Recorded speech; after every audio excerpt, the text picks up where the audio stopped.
Just give me a sec. Or maybe restart that after. I can't believe how loud the dishwasher is, guys. Okay, welcome in, my crazy peoples. This is what I would get asked from Sam as we are waiting for the starting soon screen. He says, what did you do to your Twitch chat on Fridays? I said it's Feral Fridays. Didn't you know? So thank you very much for that, everyone.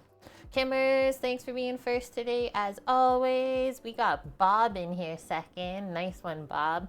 Hi, yet it is. How are you? We got Samo here with us today. We are living life. And yeah, you guys can try and tell Mom, but I'm not intervening in these fights that you start yourselves. I can't choose sides. That's not fair. But I will enjoy the entertainment, and you know that. Hi, Nightwalker. How's it going? Guys, I hope you had a good week. Haven't really seen anyone around. I mean, we had some Discord chats since Sunday.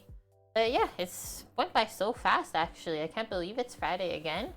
We had a pretty, like, rainy, sort of dreary start to our week. And just finally today, it feels nice out. The sun is out again.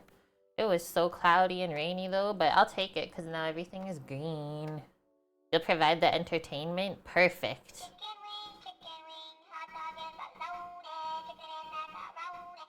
Best way to start the day. Now we know everything is right in the world. Thanks, Blood Oak. 30 months. It's like every time you do a resub for some reason, it feels like you just did it like 2 weeks ago. Can't believe 30 months. What, half more a year? And you'll be 3 years with us already? I don't even know what to say anymore, guys, but thanks for always showing up. I always try to show up every day, Friday, Saturday, Sunday, so thank you for being here with me too. Bob, legless dancing, you are trying to ask for it today, I swear. Now, what did we get up to this week? Nothing too crazy. We went to Costco last night, got a couple groceries, that was nice. It was not busy at all.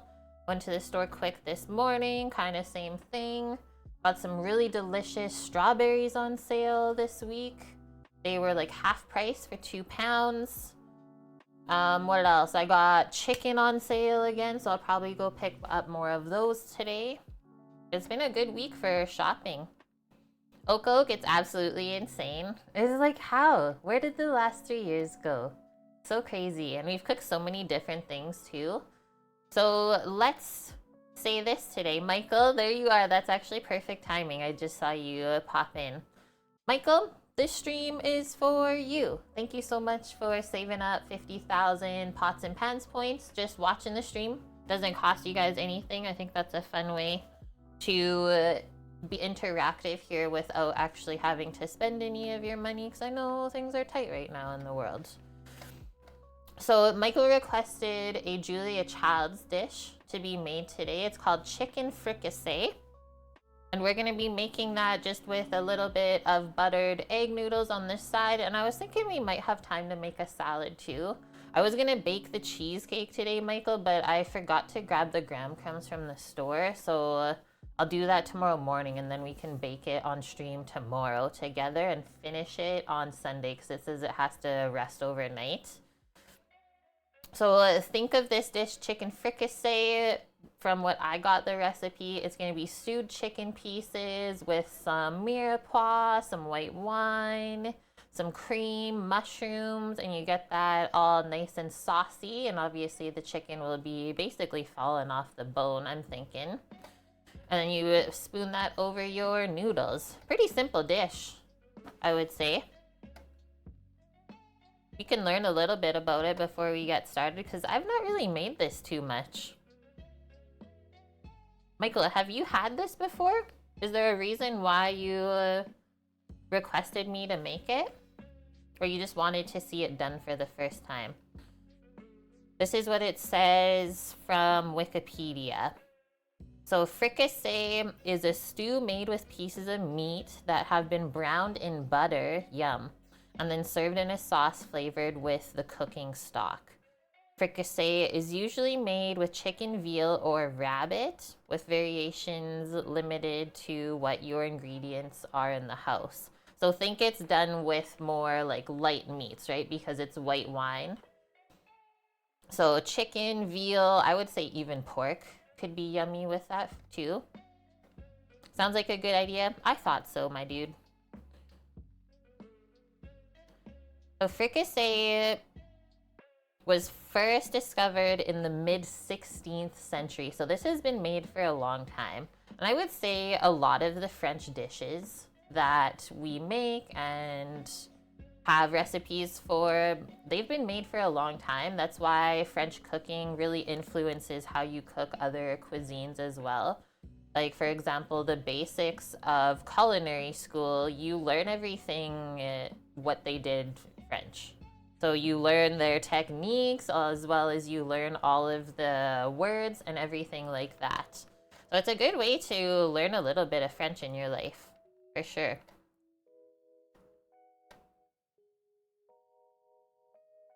Okay, listen to this. By the general description of frying something and then braising in liquid, there are recipes for fricassee as far back as the medieval French cookbook called Les Viandes, circa 1300. This is a very old dish. And I like that they say it was used with whatever was kind of in the fridge, right? Oh, it's kind of a cooler night. Let's make a fricassee with whatever we have. Hello, Luna. Luna R Echoes 87, welcome in. So here's the recipe, guys, and the menu.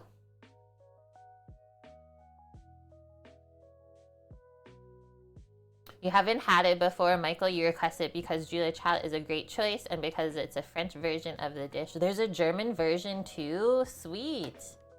That'd be fun. We should make the German version one day. Click on the recipe. This recipe, I will say, is very detailed. Like, they even share photos of the entire process, which looks pretty proper. Pretty close to how I will be cooking it today. Am I a pro chef like you? Yes, I am trained professionally. I went to culinary school.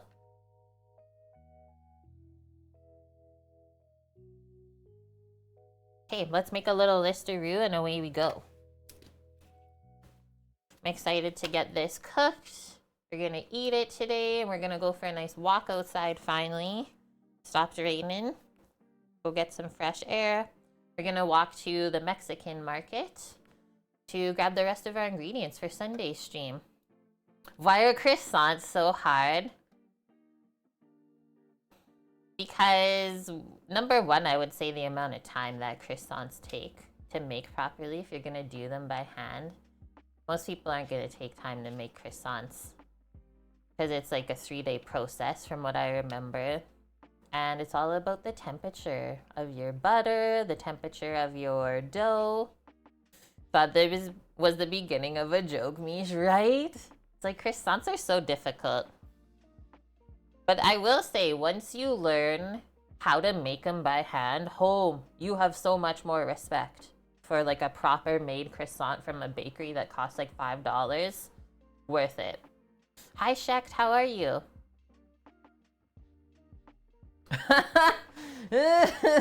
You're tired? You had a long shift today? That's cool that you went to the Michelin star restaurant. Okay, so first things first for our meal. We're gonna do some chicken butchery today. So I got 2 whole chickens it was $17 Canadian. So really good deal again. I'll be picking up 2 more for sure. So we have to get the legs off of the chicken, get the breast off of the chicken, and then we're gonna start making some chicken stock for our stream on Sunday. Because we're making a chicken pozole soup. Let's say butcher the chicken.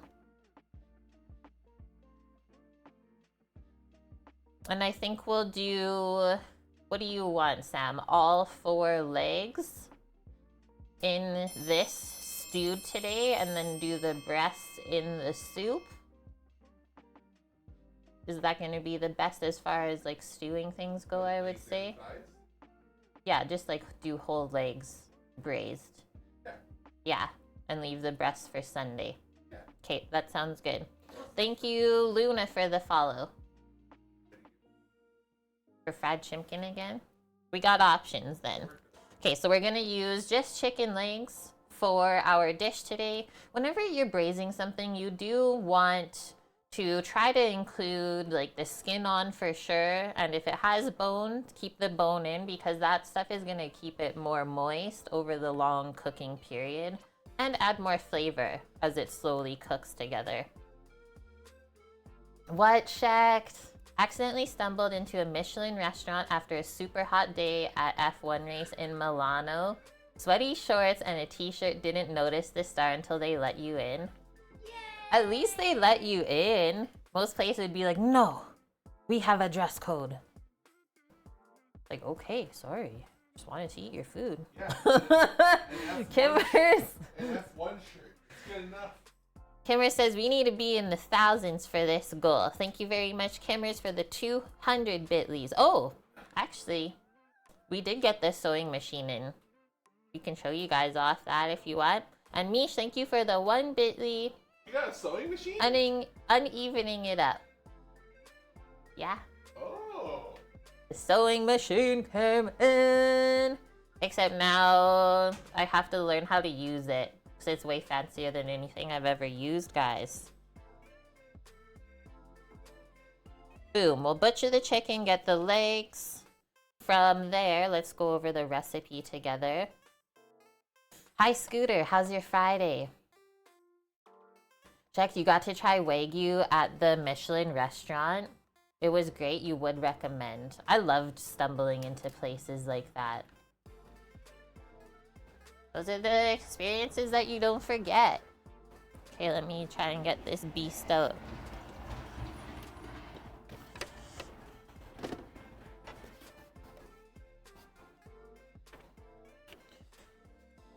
I have a couple things I want to like fix around the house. My clothes. Look at this. Look at this. We raised all the money on stream to get this beautiful sewing machine that is heavy duty. It's insane. Absolutely insane. So I gotta go to the store, get some threads, some fabric scissors, all of the things. Heavy duty. That's what Sambo ordered. I told him about what I was wanting, and then that's the one that he decided on. I said, okay. Scooter, it's Friday, trying to get stuff done for the holiday. So we had a holiday last weekend, and you guys have one coming up this weekend then? 2-star Michelin restaurant, don't throw away the bones, make super stock, always. Always. Cooker kitties in position for cooking and the chicken stream. Andy's purring. That's actually the cutest thing ever. Mr. Rebel.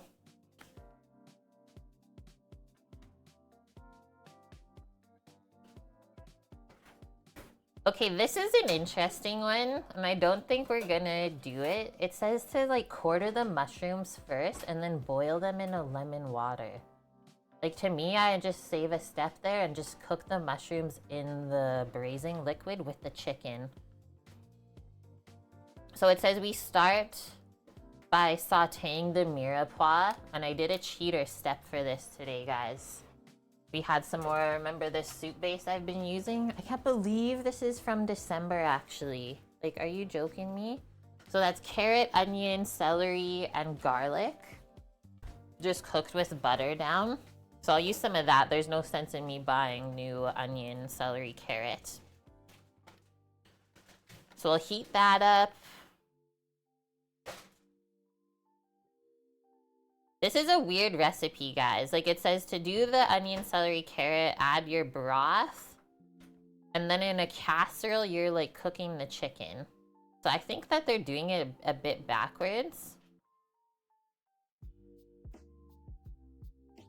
Like, I would sear the chicken first, then take it out, and it says to coat it with flour to get it dredged so that it thickens it up. Makes sense. And then we can do our mirepoix and add the rest of the ingredients like the cream and the mushrooms and let that cook. Samo's making a sandwich or something, I think.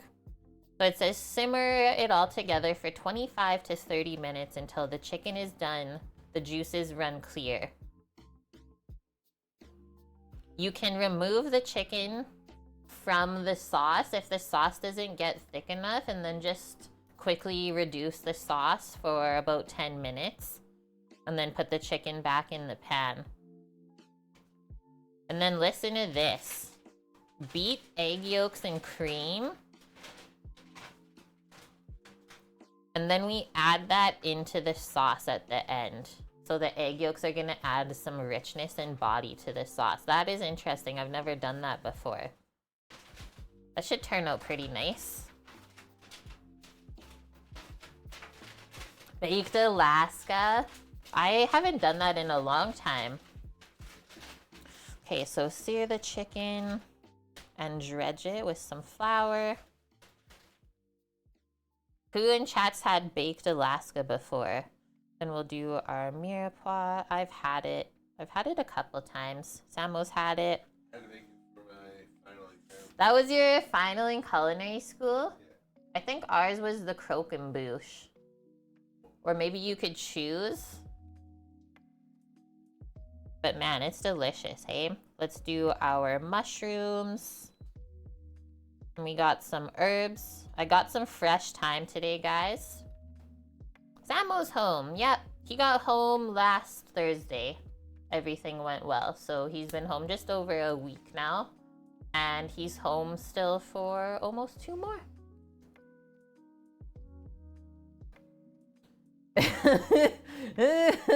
He's gonna be going crazy.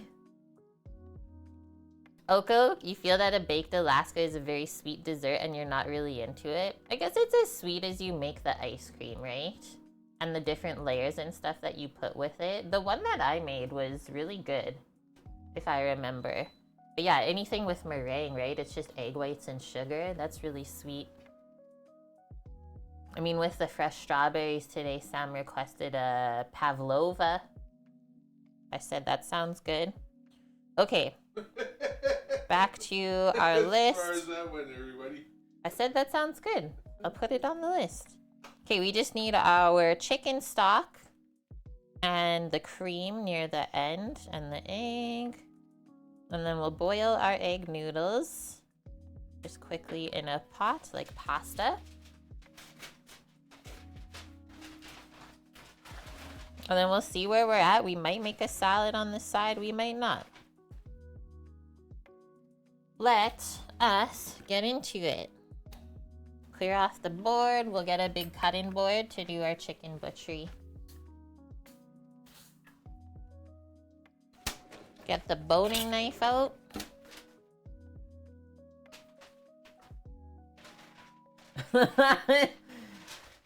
Is it even legal to get baked in Alaska? That one I actually don't know. The laws of that checked.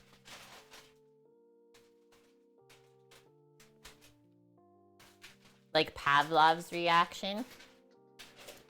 Oh, one thing that happened at the store today, the chicken that I bought. Of course I picked the one that has the hole in the bag, right? So it's like leaking in my basket as I go around the store. Leaks on the conveyor belt for the grocery cashier. And like leaked all in our reusable bag, so I just like threw it all out. Holy chicken. Well, 2 chickens for $17, or at the wholesale place, it's 3 for $33. Just use a straw. Oh my god, it was bad. Like, there's not a lot of things I can't stand, but I hate chicken juice. And like, just getting it everywhere.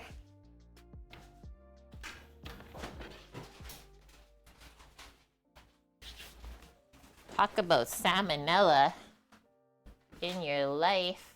How do we want to do it this way, I think. Okay, so you can see one of these is really big. The other one is a lot smaller.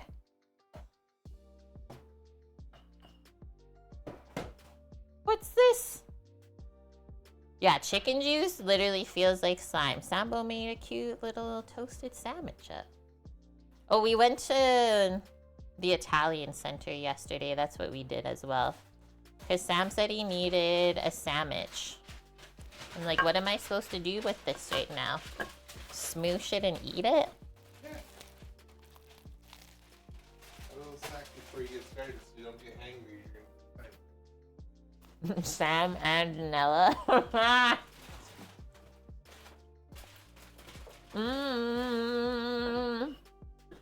two dogs' names? Sam and Nella. That's so good. Mish. This is the Danish Havarti. Thanks, dearly. I wasn't ready for this. But you were ready for it.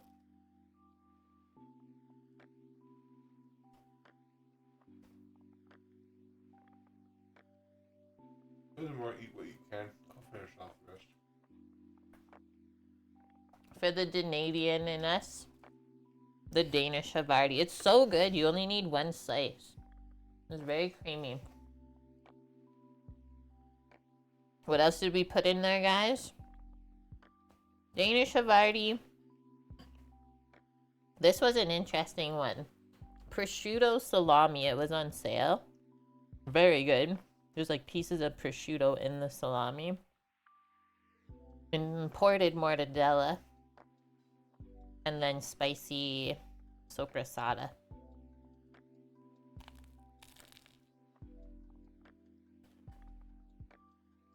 Okay. I'm gonna have more bites and I'll take it away. I just wanna butcher the chicken.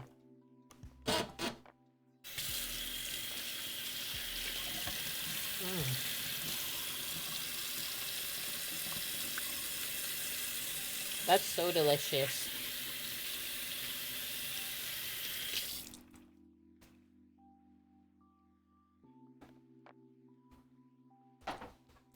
Thank you. Alright, back to our chimkins.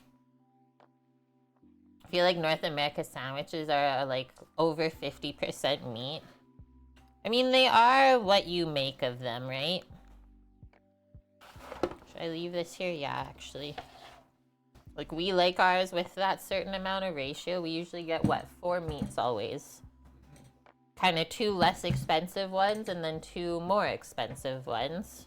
So you don't spend too much money. And then just 1 cheese. I usually put the red pepper spread in it too. Hi, pal. How's it going? Okay, so we're gonna start here. We start by taking the legs off first. And pick off anything that looks weird. There's like a little bit of skin still on here. I hate when I leave that on. Cause like, what are your guys' sandwiches in Denmark? And wherever else you're from? Are they not like that? I usually think they're like better. It's Goin' Palooza. I've been like sleeping at the storm, I will say. I really caught up on my sleep this week. I felt very nice actually. Almost like a vacation. Samo's home. It's like a vacation. Okay, now we'll loosen up the other side.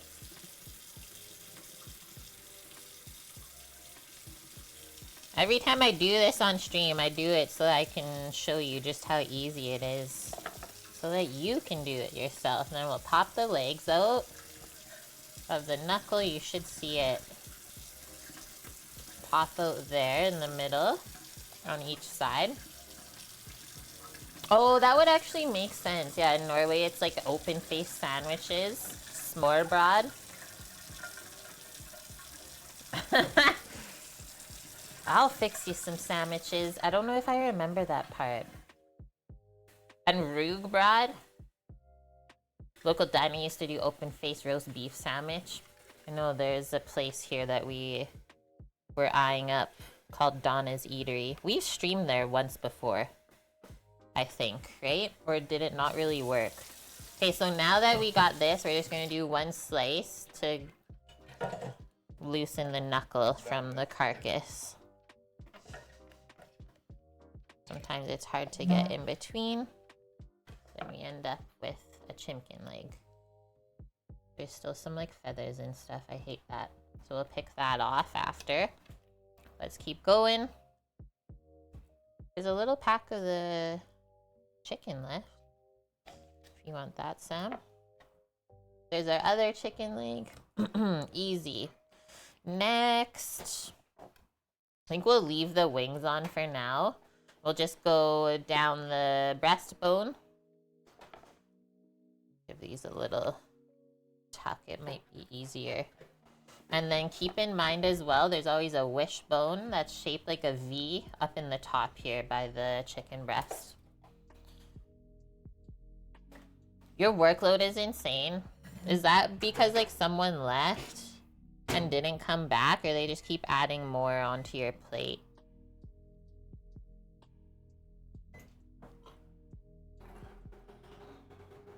It's not good to always get that busy, because yeah, if you have that feeling, then you know you're gonna like get close to burnout. So then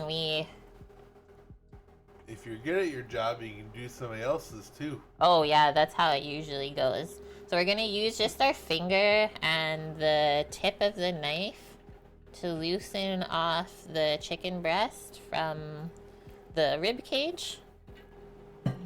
Always try to keep as much usable meat together, not just on the carcass. So we need that pot again then? Yeah, we will. I can start it afterwards though. Okay, so now the wishbone's here, and I like to usually cut around it first. I feel like we can get more meat off if you do that. Did I forget one of the meats? Why? I forgot the pork. Oh, the porchetta, yeah. And then we just take this, the chicken wing knuckle is right there, and we can just cut right down. And that's how you get your chicken breast. Smooth out the skin. You're good to go. And look at how little meat is left on there. Hi, FCB. How was your week so far?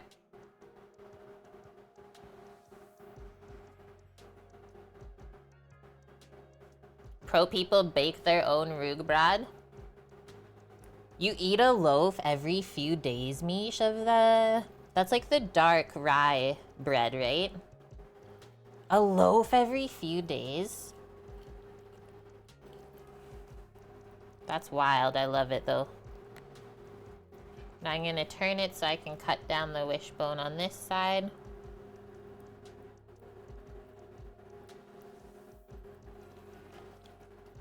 You've been busy, FCB, very busy. In a good way, though. And you're staying safe with all this crazy weather we're getting.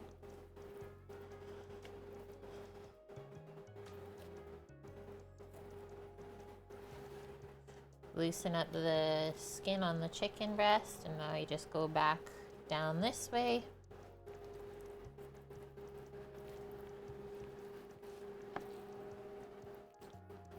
Hold it all together.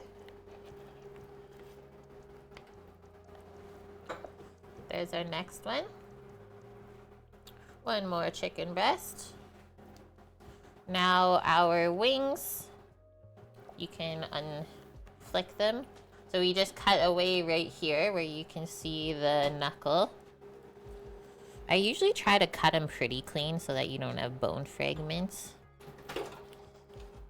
Like that. This looks like we can tell that it wasn't bled out quite enough. There's a lot of blood still in the wings up here. You can see there. Chicken wings. It's right here. Good good timing, FCB. Thank you very much for the 43 months. Once again, compelled to push this button. I appreciate you being here.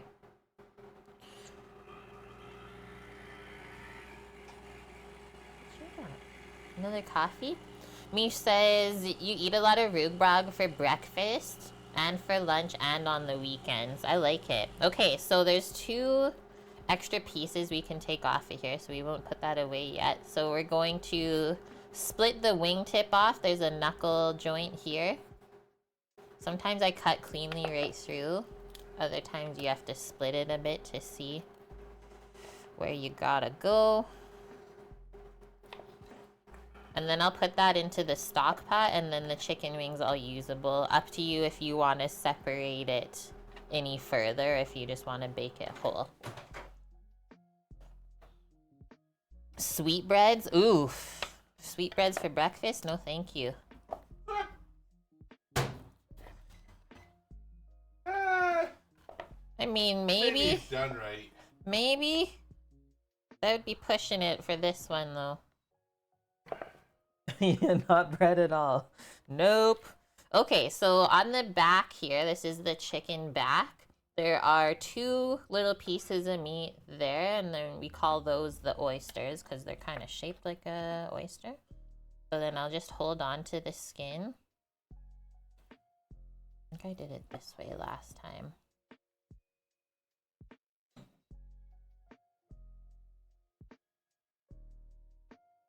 Slide your little boning knife through. You can hold on to it to keep it tighter. And that's it. Like, it's not a, doesn't seem like a lot of meat, but it is so delicious.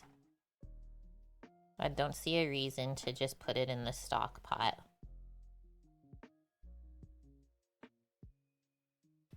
And then I'll show you this one other sneaky chicken wing that one of my sous chefs showed me once upon a time. Where is it? I think it's up here. Yeah.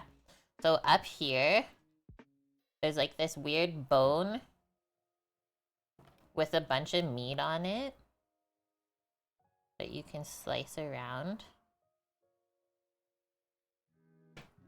So just slice down the center there.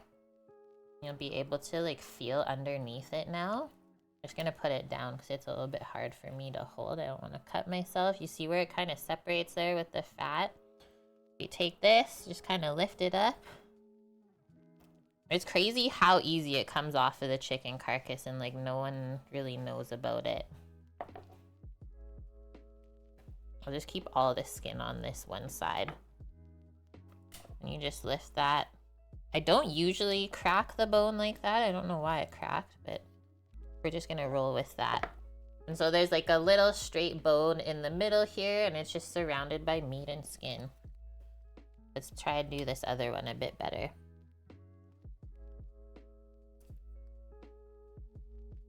Bonus chicken wing.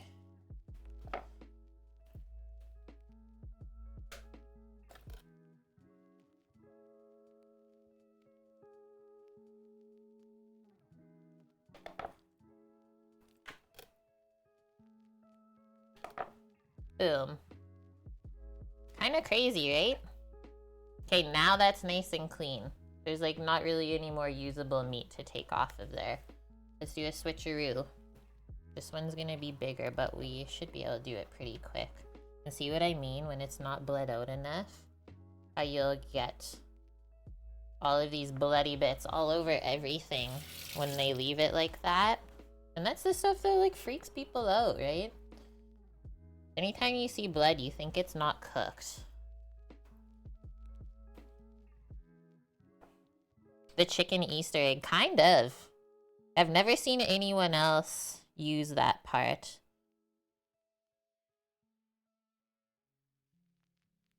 Just picking this bit of skin off that they left again. Because to me, that's weird.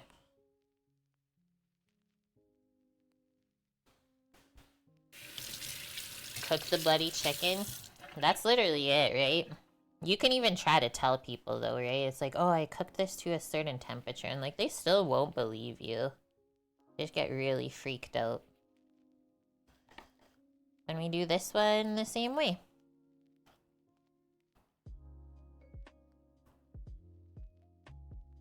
I nicked into the meat on the leg a bit.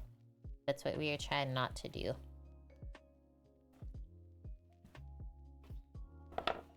Okay, for release now, you can pop it out. that. See how this one has blood here too? Quite dark. That's either a bruise or they didn't bleed it out enough at that part. This one is way bigger than the last one we made. Holy shit, that chicken leg is huge. Like, look at that comparison size. Ugh.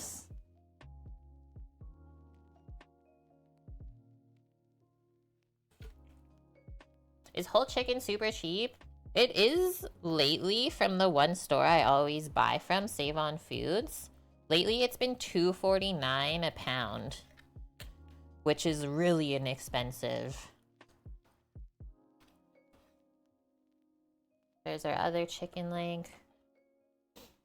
Massive. But yeah, otherwise it's much more expensive than $2.49 a pound.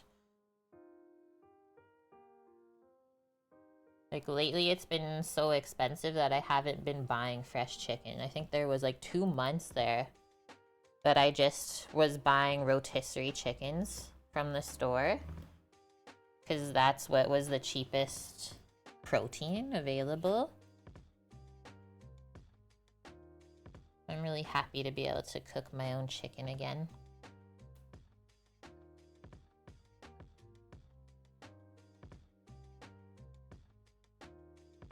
And I've been doing really good of clearing out the freezer in between my meals so that I can stock up on some of the meats and stuff that go on sale. So now we're just releasing this from the breastbone up front here. Do both sides at a time. I usually go slower on the first thing that we butcher as a tutorial, and then on the second one I try to go a bit quicker.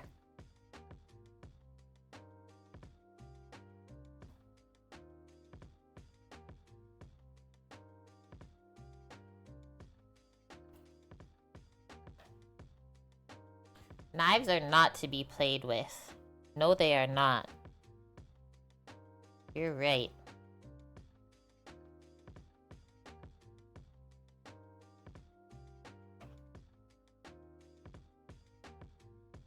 This chicken breast is huge.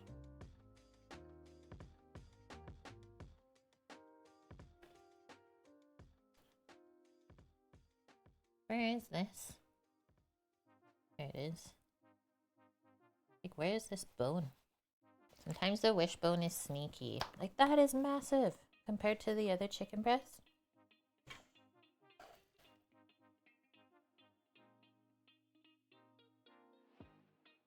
Are you like Batman? You're not talking to me, right?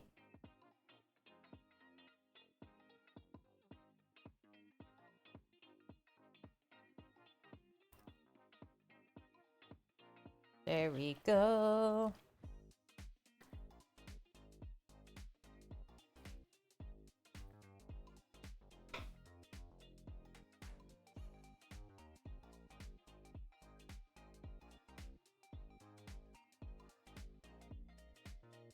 The chicken bones are pretty soft too. And the knuckles, I hate when your knife nicks into them. Alright. Trim that a bit. Get our wings off.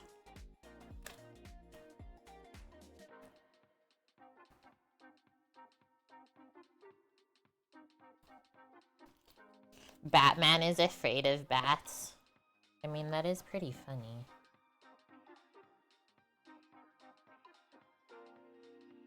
I hate this little skin. Get it off. Yeah, he doesn't pass out.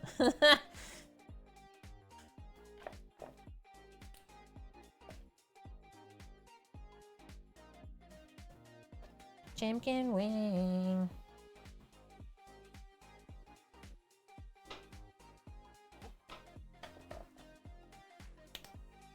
Hey, thanks, Luna. Appreciate you. You got some pretty chill vibes here on this channel.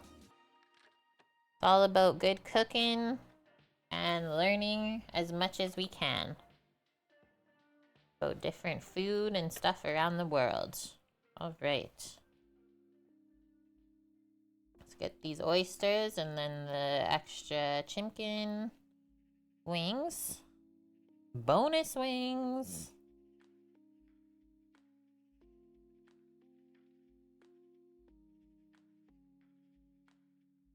Nice. Have some good skin and fat on that one. And daunting Danes. Accurate.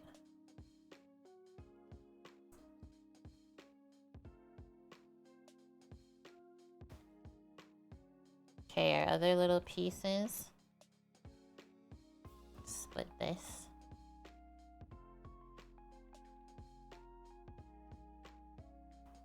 Nice. We're almost there.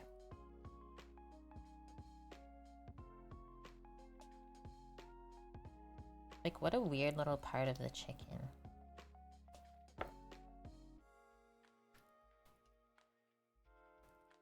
Usually it just comes right off. I don't know why I have to keep breaking this bone. I mean, that's okay. There. One sneaky chicken wing. Last one.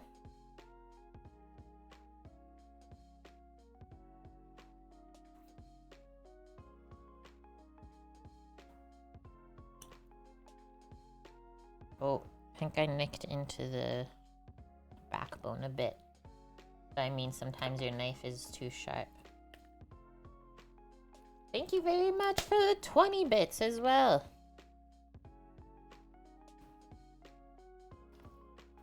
I'm glad you found us. Hello? Let me out. Let me have my sneaky wing. There we go. Okay, that one got kind of mangled. Shh, don't tell anyone. Alright, now let's go back to our chicken breasts and legs. Now that the main butchery is done.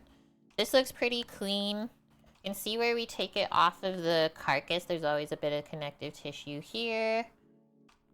And then the tender actually looks pretty nice. It's not falling off too much. So that's all we really have to trim off of the chicken breast. And then if this vein is quite thick, usually I'll cut that out too. So like this. And that into the trim pile, and then we always want to make sure that the skin on the chicken breast is trimmed up really clean. And that's that.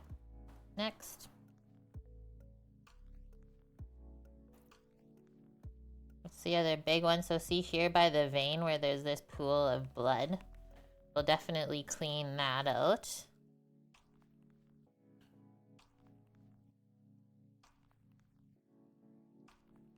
Do that. You can still put that in the trim pile though.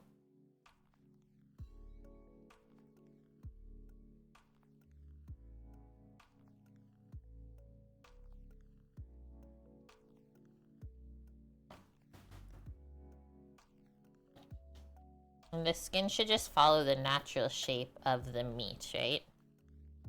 There's another one. You remember being a wee lad seeing the bunnies hanging up? Yeah. I mean, as kids, we should, like, know all that stuff, right? Where our meat actually comes from. It doesn't just come from the grocery store. I'm just gonna take our 4 chicken legs out that we'll need.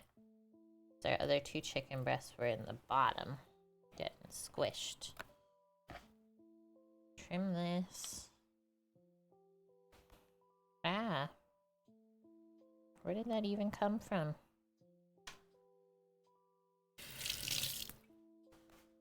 All right.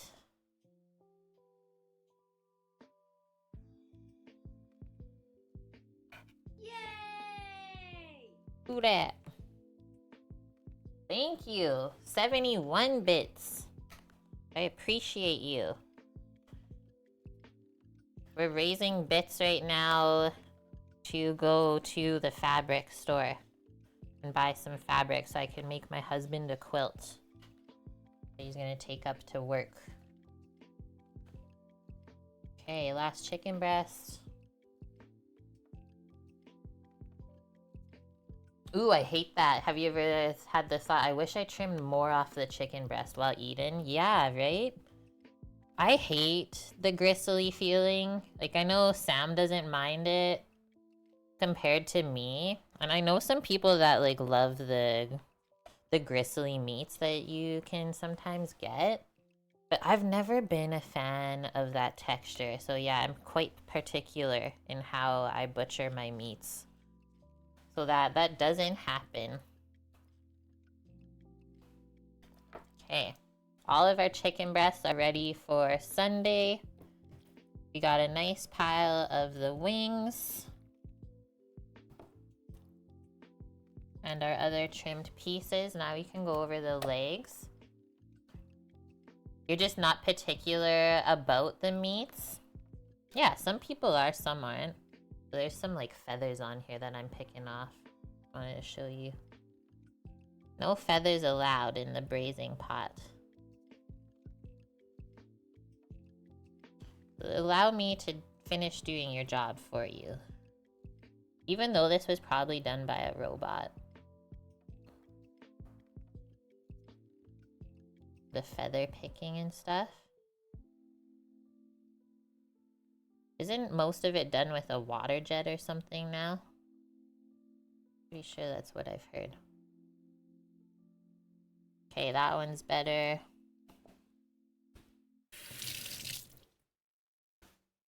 Hey, thanks, Michael. Post that up. So then if you think about what I just did with the chickens, butchering it, that's what you're paying someone else to do in the store, right? That's why whole chicken is always less expensive than chicken pieces. And any time that there is the bone and the skin taken off as well, it's gonna be more expensive.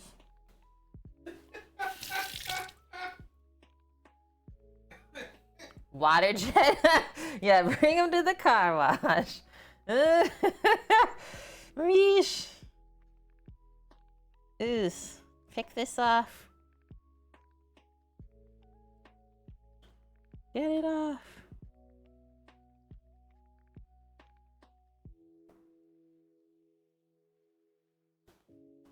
I can't get that color stuff off, guys, I don't think. Let me try.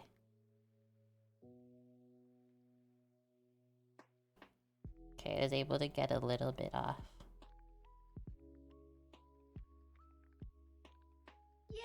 I don't know, it freaks me out a bit, that stuff. Holy shit, Cookie! Just coming in. Cookie says, Happy Friday, everyone! How are you doing? Welcome in. We're in chicken land right now, but we're almost out. We're almost in the clear. Thank you for the 1,893. Just at 30% now, no big deal. Mish. No!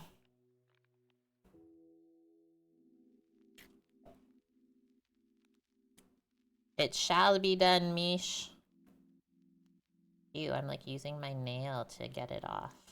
I mean, whatever works, right? You can always just wash our hands after. It's the other way around in the Netherlands? What? What do you mean? The whole chicken is 20% more per kilo than already butchered chicken. What? And 10% more than already. That's weird. Okay, we're gonna leave the legs on here so that we can season them before we braise them. Well, that kind of makes sense. Because instead of throwing everything out like we do in North America, they're gonna utilize the bones and make profit off it, right? I wonder. So they're not charging you as much for the end product because you're not taking away as much. Probably, actually. You should be paying more for whole chicken because you can leave the bones, make it soft and everything like that. Yeah. But in North America, most people just throw that shit out, which is why it's cheaper, and they pay people to do the work. It doesn't save anything to make the other side of it. Did you guys get all that? I got lost. Okay, here's our bin. 2 chickens. Separated out. I'll put some broth on after stream. Today... What? Right. Sam's right. Sam debunked it. Okay, we'll season this up now. I think we'll chop up some mushrooms afterwards for our dish. Maybe we'll do the chicken rub. Chicken spice, because there's some poultry herbs and stuff in there and some garlic that I think will taste really good all together in the dish. Thanks, Michael. 200 bitlies. Friends. Now we're at 32% of the way.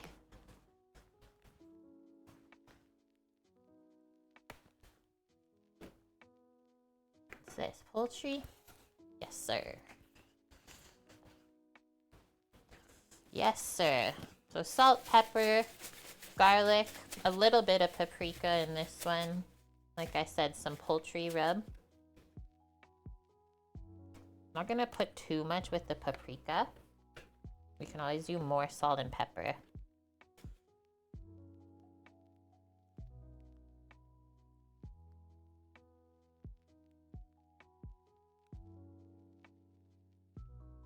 And this pepper is very chunky. We'll let that soak in though as we keep prepping along the dish.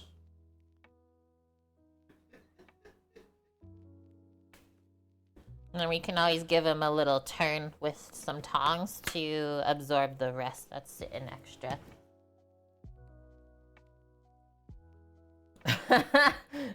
Mish, thanks for the 2. Oh, you guys is... Okay, I'm just gonna do a quick wipe of the board. We'll get into mushroom land. I put a really nice white wine in the fridge for us today too, for this meal. That's also why I wanted to wait for Sam to come home to make it. So we might have a little wine together, guys. Scaramouche, thank you for the 3. How was your Friday?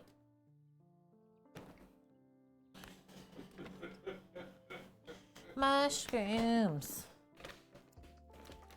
These are mushrooms. Mini Bellas, aka Cremini, aka Baby Portobellos. But I always feel that these taste better than just white mushrooms. These are really nice and clean always, so we don't really have to wash them up. Just kind of eyeballing what we're gonna do. We use like half of this because we know that mushrooms shrink when we cook them. I think we'll be good with that amount. We also need to make sure everything fits in the brazier pot. They look so good, hey Cookie? Just get in a brush. We'll brush off any dirt if there is some.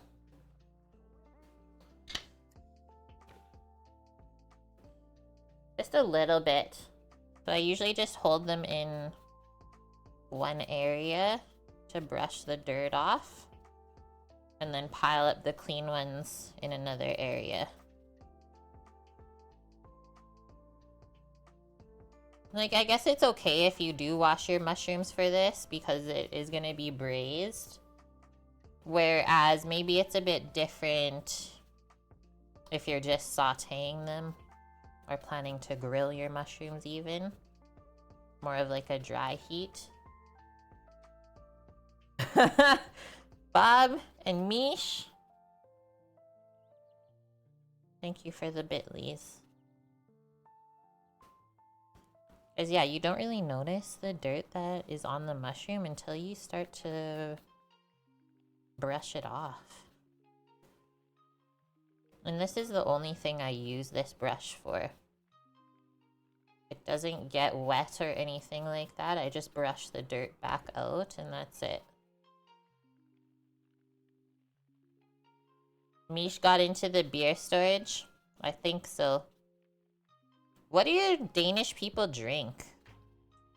Like alcohol-wise? I don't really know that one. 32.69. Now we went right up to 72. I didn't even see the 69, Samo.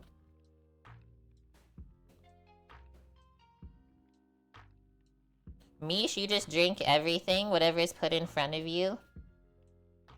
12 years old. Why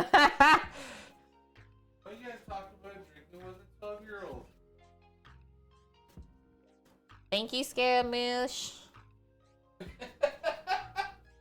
Yeah, can you handle the drinks? No, but you'll drink them.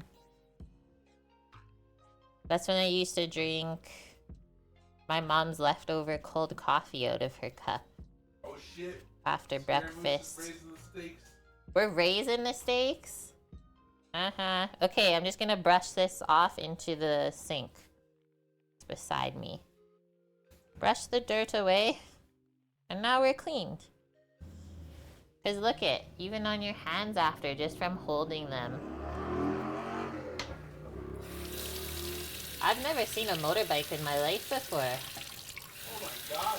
Wow, that's the nicest one I've seen yet. You must have a really big dick.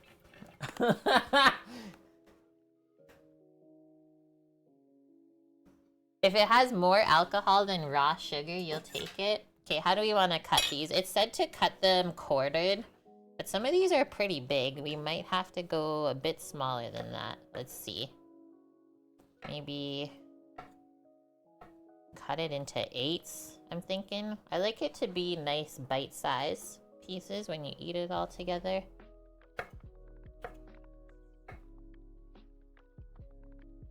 And because it's quite a simple dish, ingredient-wise, we can take the time to prep the veggies really nice.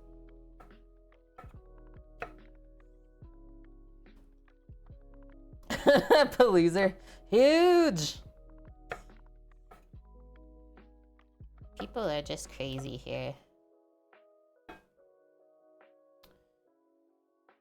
You love Julia Child recipes, Cookie? Yeah, it requires a bit of prep, right? But then once it's all going, it's quite simple. It's a good feeling.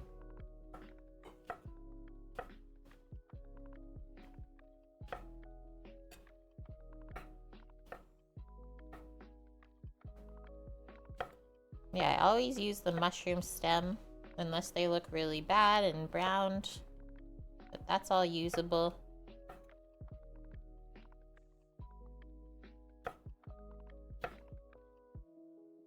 Really nice quality mushrooms. They're so firm. They don't feel dry.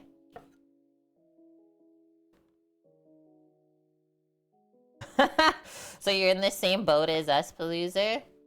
And like, I feel like such an angry person when I go off on a motorcycle tangent. Because like, I grew up riding dirt bikes and all that stuff, right? I like motorcycles. But you can be more responsible. You don't have to let the whole world know that you're driving one. That's it. Scaramouche, we got feta. We do have feta. I don't want to hear any complaints. No feta complaints. Gonna be used tomorrow on stream for Mish. Pork tenderloin. Arugula and feta.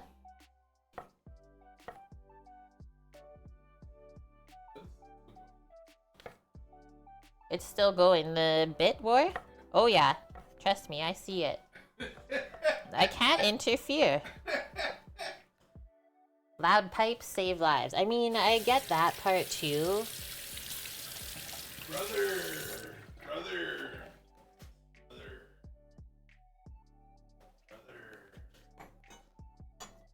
You guys and your bits. We're now up to 33%. Thank you. We started at like 20 today. Be sure. I'm just chopping away my mushrooms. Nice, Bob. You got him.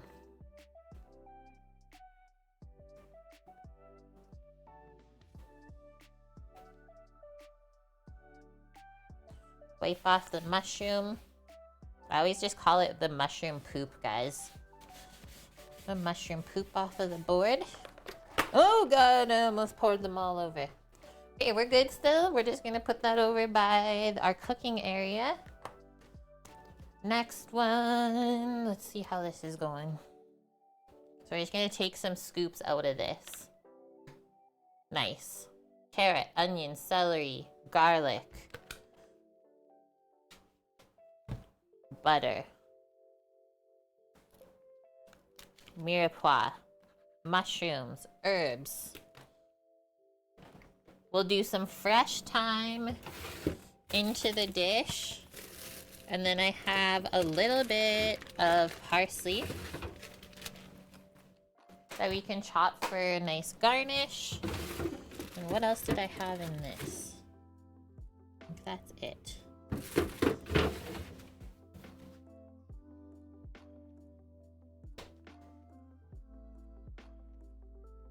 You haven't seen RimWorld before? Samo, that's his new game. It's his new favorite game. Scaramouche, you've been playing it, it's addictive. I could really see how it is. How much thyme should we do? That's quite a bit. But thyme is good with mushrooms and chicken, so let's go with that. Is this a 4-leaf clover? No, that would have been so cool. Guys, it's just a 3-leaf clover. Close though. I'm like, whoa. I'm going to buy a lottery ticket later.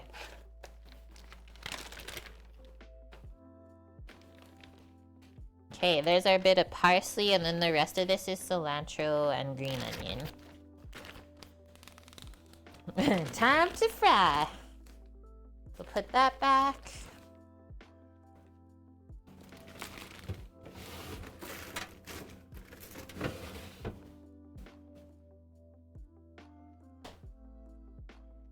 Let's pick our time.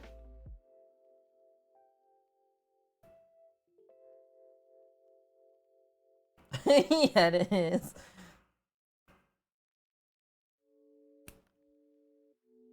What is a Discworld video game? This is some nice fresh stuff too.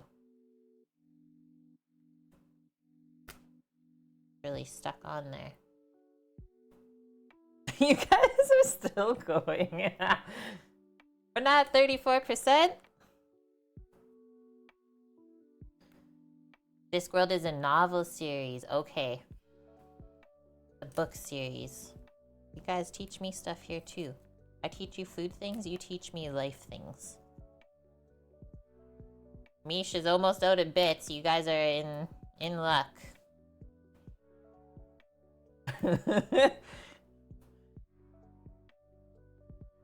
Unless she's bluffing. She might be bluffing all of you. Discworld is so old. I mean, there's a lot of amazing things that are old. Is Discworld one of them? I don't know. Sam's got to check it out, I guess. Is it a game based on a book, guys? Or is it just a book series? I guess there's a reason why streamers have a lower bit limit. I mean, we're still able to keep the conversation. I don't really care. It's a long series of fantasy books by Terry Pratchett. The world is flat, sitting on the backs of giant elephants who are standing on giant turtles. That sounds like a book I need to read this summer. I've been thinking about like reading some crazy books like that. Used to love that sort of stuff when I was young. Let your imagination roll with it. RimWorld is in no way associated with Discworld, and now we know. So it is a game based on a book. Cool. Okay, we'll give this a little choppy. Let's get some containers. Actually, I'll just use these smaller ones over here.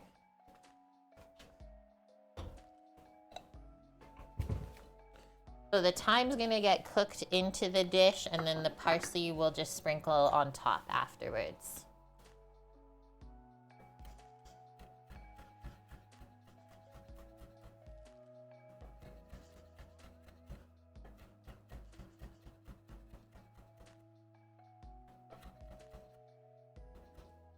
Haven't used fresh thyme since last year, we can say.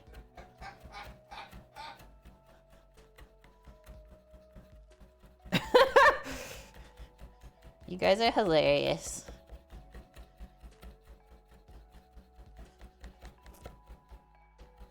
Samo's loving it too, by the way.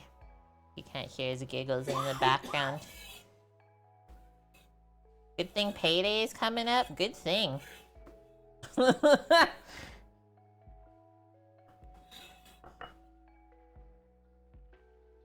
Time.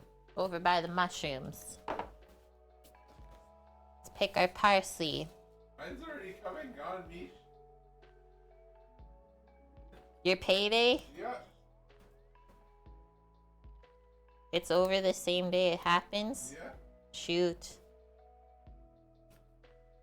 You're currently old enough to remember Julia Child doing her cooking shows on black and white TV. Unreal.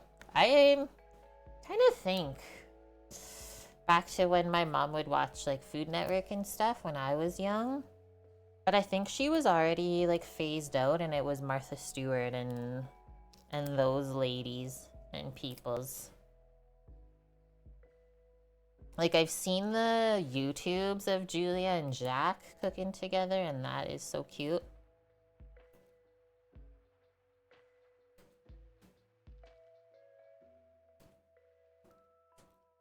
And the videos are really enjoyable to watch in black and white. I will say that there is quite a few full videos on YouTube. Heck, there might even be one for this dish today. I didn't actually look. Thank you, Luna. I will have some water. Everyone else should too.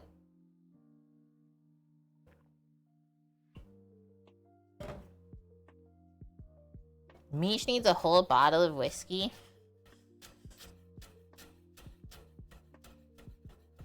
We get some wine later. That's the rule with wine, right? If you cook with it, you have to be able to drink it too.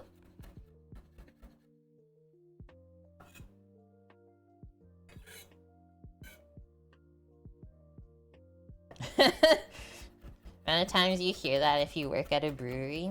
Does beer count as water?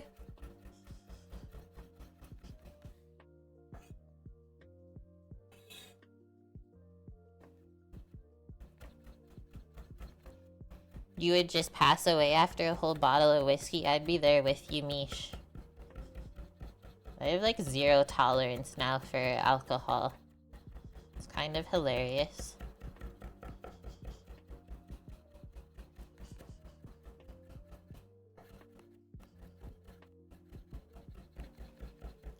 Nice and finely chopped so that we can sprinkle this over the dish when we go to plate later.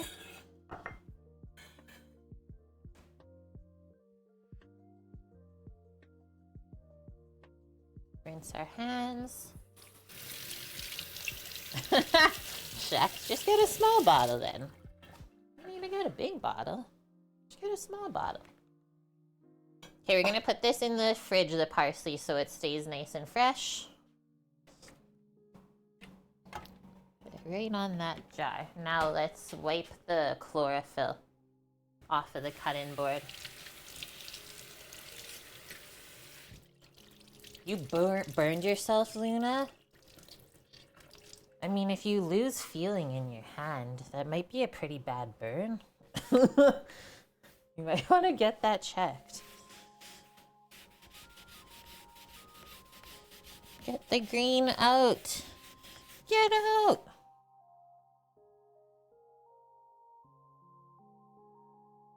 Hands and pans. Hello, Justin Blue. What's happening today, my friend? Okay, herbs complete. How much of this stock, cream, and egg do we need for the sauce? Stock, cream, and egg. What is it? There's creepy stuff outside? Ah. Ice cream man? Guys. Is ice cream, like, van, what do you say? Ice cream truck? Is ice cream truck music not some of the creepiest music out there? Like, how, after all of these years, has it not changed the tune? Because, like, I would so go running to a different tune now compared to what they have. Like, why can't you just play normal music? But yeah, like, as soon as you hear the tune, though, you just go running. So it's like we've been programmed by the little music that it plays, that it's not creepy. It means that there's ice cream. Hi, Dust! How are you? Welcome in, dude. Happy Friday. We made it. Thanks, guys, for the bits still. We're going off. I mean, I suppose it is Feral Friday. What you've turned our stream into. They recently had someone create a new ice cream jingle a few years ago, but you haven't heard it. You always used to get the ghost ice cream with the bubblegum eyes? Yes. It was either, what, the, like, rocket pop? The blue, white, red layered one? I would like the Pikachu one.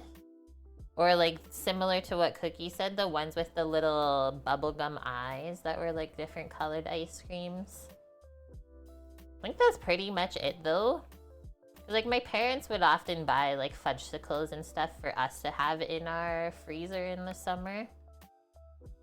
We didn't get anything too fancy. But yeah, good times. Really, Palooza? There's a debate over this song. Okay, how much chicken stock do we need? It says 3 cups worth, and then 1 cup of wine. I would say this is like really close to 3 cups. I spilled a little bit when I was straining. It went in the sink. I got sad. I'll just like bump up a little bit of water, but this is the stock that I made this morning. Boop. Little bit of water. Okay, 1 cup of wine. Which I'm not gonna open the wine until we use it. But I will get the container ready.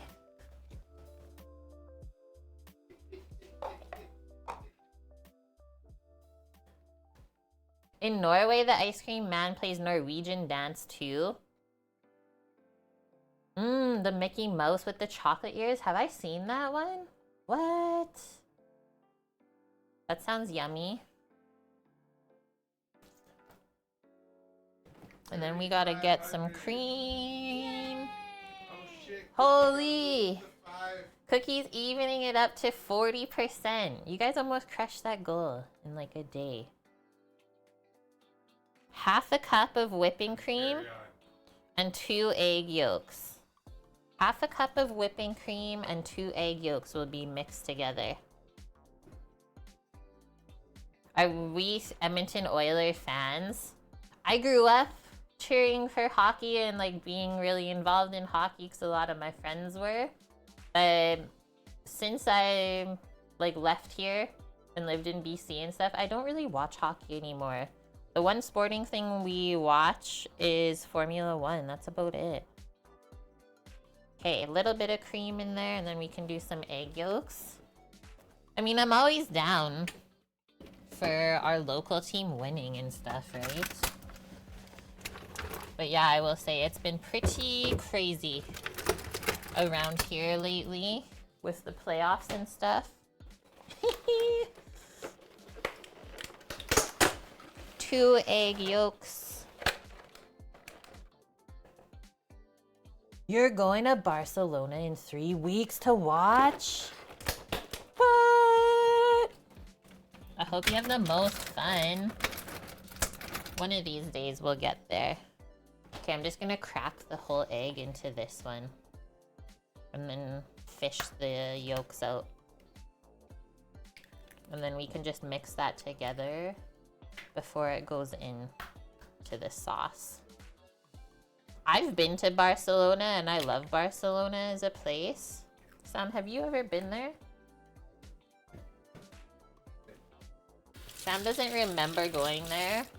He did some little Euro tours, let's say, when he was younger.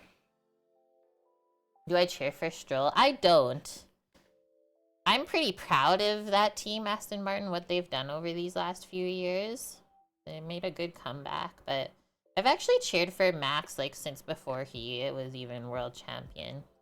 And Sam likes to cheer for Lando, so McLaren. That looks funny, the yolks in the thing. It looks like two little eyes. Ah! Peeking out. And Dusty cheers for Charles. Dust, how are your feet doing? How are your feet doing? I know it is really tough to stand on like a concrete floor or just stand in general for like 12 hours at a time when you've not been used to it. I would say for sure a good sole on your shoes, but then another one that a lot of people don't talk about is having good quality socks. Actually is so important. Like we use these socks called copper soles. Copper soles. And yeah, there's no other socks we use now. You wear 14 and they only make up to 13. Ugh, you guys and your big feet. Okay, so we won't mix this yet. We'll just put it over by the cooking area as well. Then I'll just grab one more container for the wine when we do open it. Put that over. I think other than that, pretty much good to go. Copper, you don't like metal socks. Oh yeah, I just need a little bit of flour for dredging the chicken. What are these socks here? It doesn't say the word on it, but this is what it looks like. CS. Copper sole. Oh shit. Camera's like, whoa. Holy! 102 bits. Pity battle. Okay, last thing we need is just to grab our egg noodles with the flour, and then we're gonna start cooking. I can get the egg noodle pot on while we're searing our chicken and stuff. I didn't like love the egg noodles they had in the store today. I'm used to getting the German brand, but it looks like they're doing a lot of switching up of the stuff they order and on what's on the shelves. So I just got broad egg noodles. There is, I think, 3 different types of egg noodles. These are the biggest ones, and I like how, what can we say? It's almost like a fusilli, rotini sort of thing, how it holds in the sauce really good. You can get medium egg noodles that are smaller but still spiral like that. I find they fall apart really quick. And then there was like a fine egg noodle, which is just like a string, almost like spaghetti that's cut into like an inch. I was like, whoa, I've never used those before. But yeah, broad egg noodles is what I'd go with. You could also serve the fricassee with rice or potatoes, it said. This is what we're feeling today. Can you get drinks in an IV? I think that's an actual thing. Big auto racing day on this Sunday coming up. Yeah, we got the F1 in Monaco in the morning. Okay, you're doing Indy 500 in the afternoon, and then the NASCAR Coca-Cola 600 at night. That is a busy race day. I always joke on Sundays when it is race day. It's like, oh, televised traffic. It's a great day to watch televised traffic. Let's just pop a little bit of flour into a bowl or a plate. I think I'm gonna do this rimmed plate. So the chicken's gonna get dredged with flour after it's seared. And that's gonna help thicken the sauce up as it's all braising together. Go like that, I think. It said only about like 3 tablespoons or so.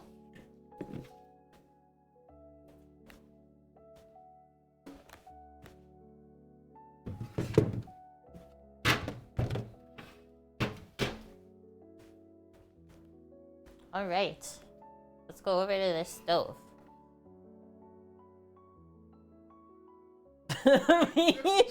I'll infuse myself with myself. We'll turn on our pan. Come a bit closer too. Let's go medium heat. And I'll grab some tongs. And then I think we'll put a bit of fat in the bottom of the pan here. Or this container that I'll scoop out of. You can use oil, butter, and really whatever you want.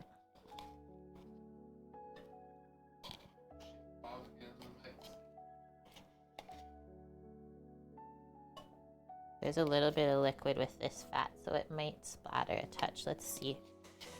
What's Bob doing? Messing it all up? Bob's getting in there now. Perfect. Get him, Bob.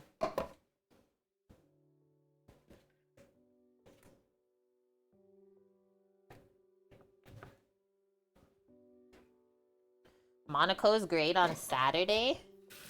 Monaco's probably great at a lot of times.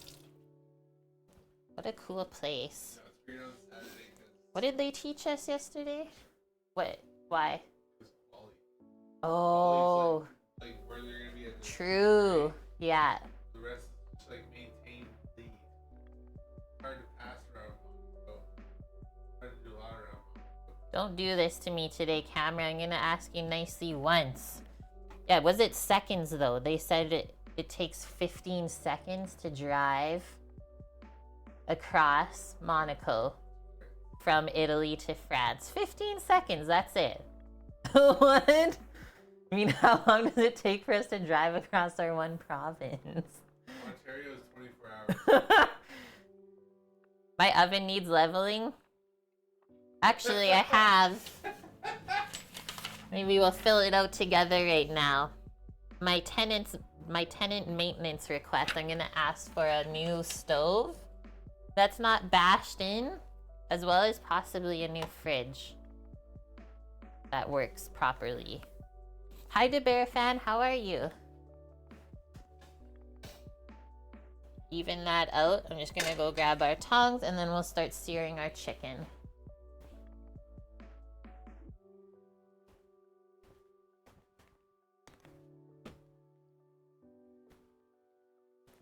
Look at those sizzles in there. Can you tell it was a fat that I strained off of some broth? Norway takes 30 hours to drive through. Or 30 minutes, yeah, depends on where. Yeah, right? It depends on like how the country is shaped and stuff. That fat smells good too. All right, we will put the chicken in skin side down. Oh shit! Whoa! It's John's sign. Our what? Resident Twitch knife maker? Let me just pop this chicken in the pan, guys, and I'll welcome everyone in. Thank you very much for the raid today. We got the beginnings of something good. Oof. The chicken like suctioned to the cutting board. Guys, what did John get up to today? How is the stream over there? Having a good Friday? Let's do it like this, I think. All right. Time to sear some chicken. I think I'm gonna sprinkle a bit of salt on this one side too. John sign. Yes, he made knives. I mean, that was my assumption. But we don't always like to assume here. Welcome in and hi, Goat Farmer Bluesy, CMDR Woof. We got Daniel J. McGrail. John's in here. You guys are seriously still going. So we are cooking some Julia Child's food today for one of our community members. He saved up 50,000 pots and pans points, so Twitch channel points. And one of our redemptions here is you can ask me to make something live on stream for you. So he requested Julia Child's chicken fricassee. So that's what we are starting to cook now. And we just have to get some egg noodles boiled to go with it. And we're pretty much good to go. Here is the recipe if anyone wants to make it for themselves. Can you request anything? Pretty much. There's only a couple of things I'll say no to, and those are things that like I won't enjoy eating, like liver. No thank you. No thank you. Or yeah, if something costs too much. But even then, like I have some requests that are like years old. That yeah, they're gonna sit there until it's time for us to cross them off, and then eventually we'll get there. It is so much fun though, getting you guys to request different things. It really helps me figure out my menu for the week. Because you gotta think, like, we're almost at 6.5 years now worth of recipes cooked on the weekends. You have knife builds like that? Like which? Let's check on this. Yep.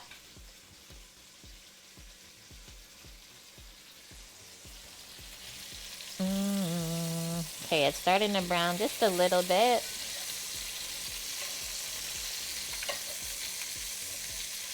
Yeah, because these pieces of chicken are quite large. Get some salt on this side. Currents that you're building was requested 12 months ago, right? But like, people will wait. They understand. As much as our brains try to trick us into like always being in a rush, it's not the case.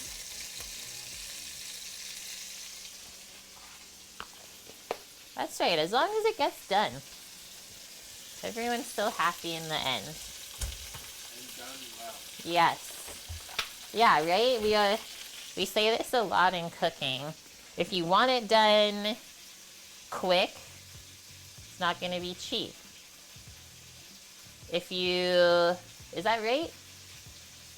Yeah. If you want it done quick, it's not going to be cheap. If you want it done... No, because that doesn't make sense. If you want it done well, it's the time part. Want it to be done cheap, not be done well. Yeah.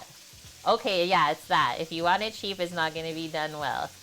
Spend more money on it and wait longer. You're always going to get a better product.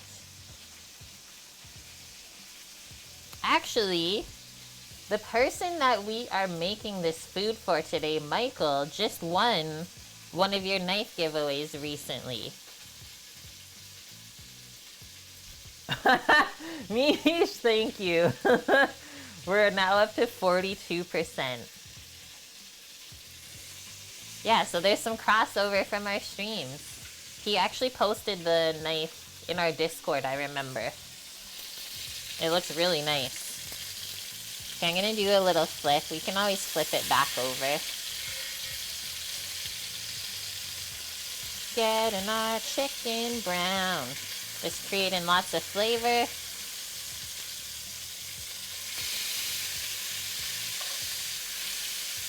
There was some paprika and garlic in the rub, which is why it might look a little dark on the skin. Turn this around too. Even it back out.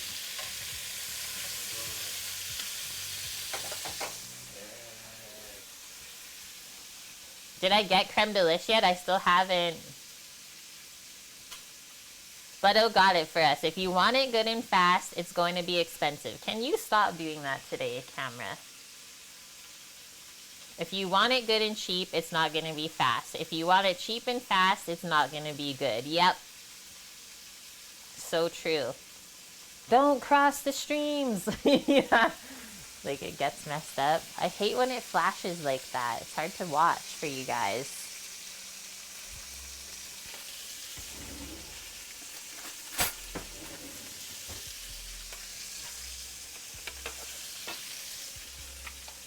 Here's our beef I was thawing. For tomorrow, we're gonna do bao burgers. Yummo. That's a mechanics motto. I think that's a motto in a lot of trades, right? I've heard it said in, yeah, not just the kitchen, not just mechanics. Go a little bit higher on this. A polite burger? A bao burger? I mean, close. Think of a bao bun. So the steamed bun, and then we're gonna turn it into a burger for her menu request. Yeah, you can only do 2, right? Good, cheap, or fast. You can't do all 3. Doesn't exist. Bao is so good. I haven't had it in a long time, actually. I'm ready. And once again, I like making this stuff when Sam's home.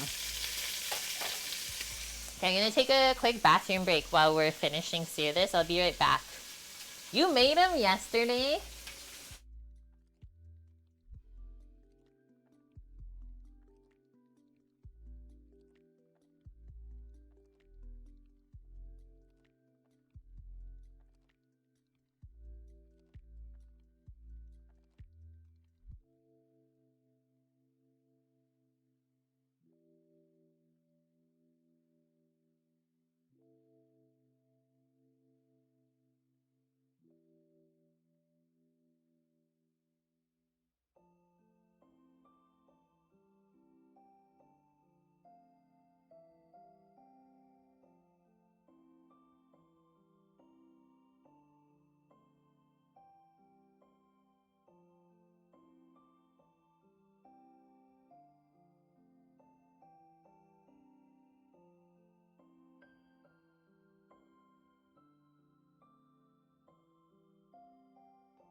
Guys, it sounds crazy out here.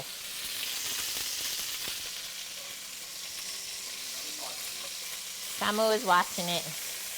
We're good. Okay, I want to get the sides browned a bit. Okay, I gotta see what Mish said about the burgers. Pretend nothing happened. How did you like the burgers, Mish? I don't think I'm gonna make the sauce the same. There's like a lot of mustard and pickle in the sauce. Kind of freaking me out. Yeah. Let me just get these flipped up. So I'm trying to brown that side, guys.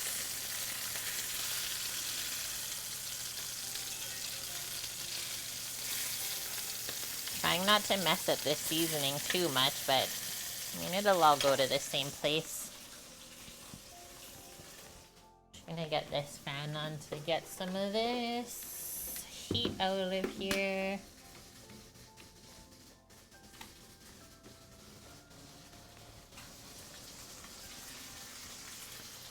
You like them fine. You'd add less sugar to the dough next time. It is quite a sweet bun. It is a very sweet bun dough. So yeah, if you are not expecting that, it might throw you off a little bit.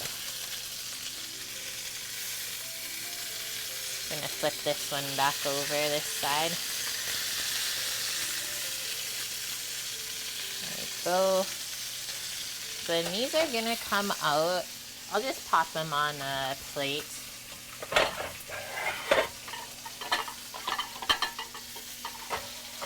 We'll do mushrooms in next.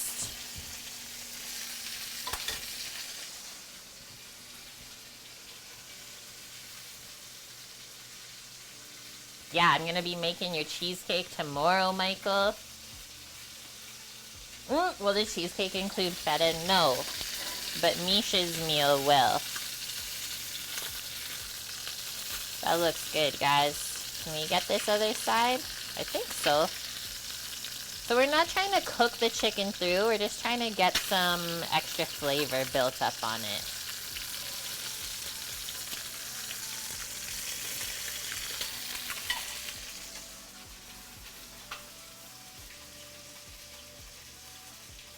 It looks insane.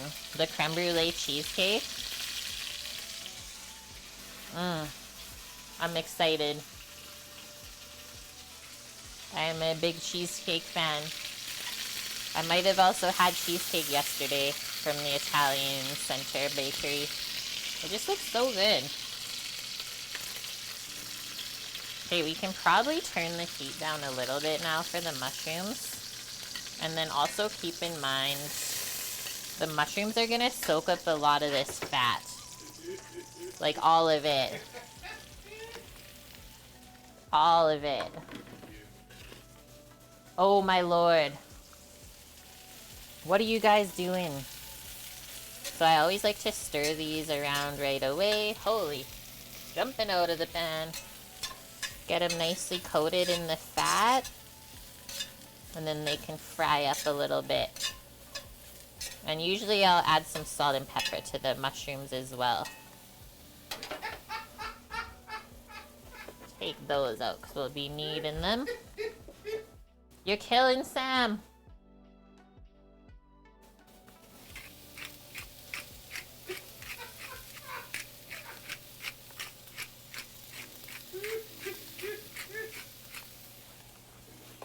You can also add some butter in with the mushrooms if you want. I might.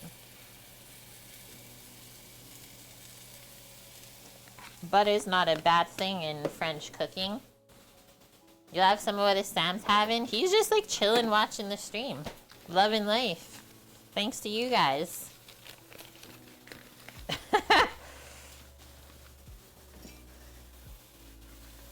Butter.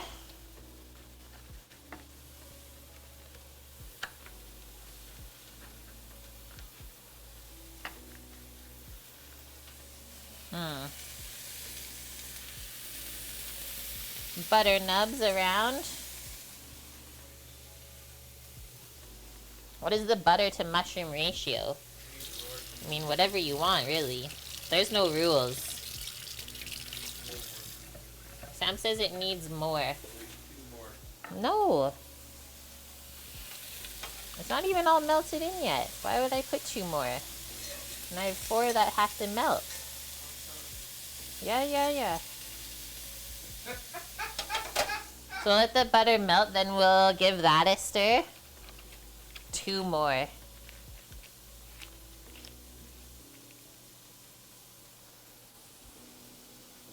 Since it's all 1 bit at a time, would that be considered a toy train? The answer is yes. Okay, now let's stir this. Holy. I think while we're waiting on these to fry, we'll dredge our chicken. There's our flour for our chicken. Cookie, thank you for that. We're now at 50% on all of you. Mish, thanks for the 2 bitlies. She's now crying. We make kids cry here. Welcome to the stream.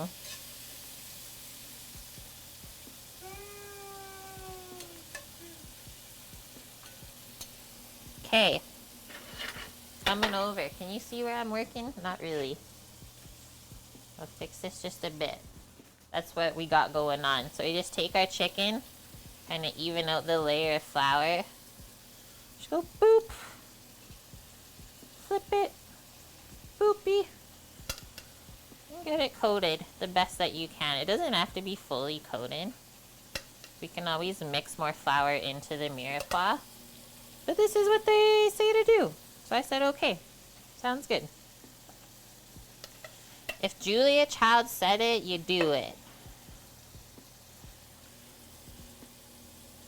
So that'll help thicken the sauce.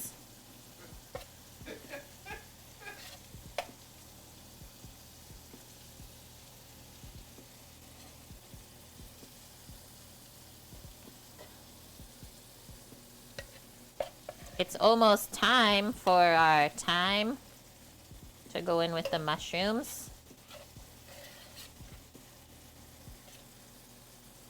Nice.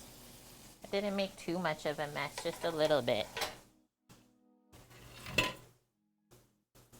Is Annie done with school yet? What did he say? What's happening? I know that he was grading all last week. I forget what he said today, Cookie.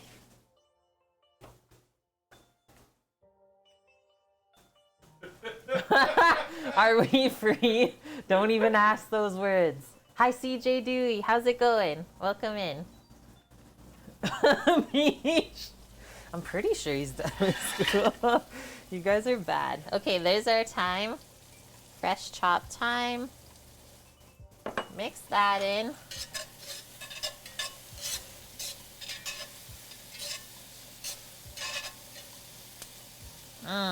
That smell just instantly. Something about it. We'll get some of our carrot, onion, celery, and garlic. We'll do a good soup of that, right? It's part of our flavoring.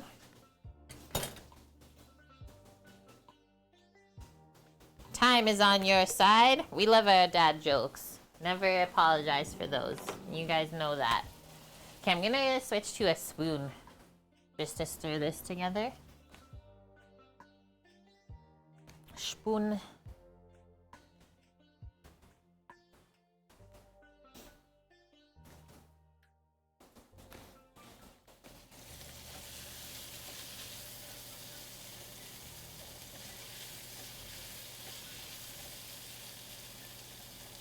Gotta spread it out because it was cold.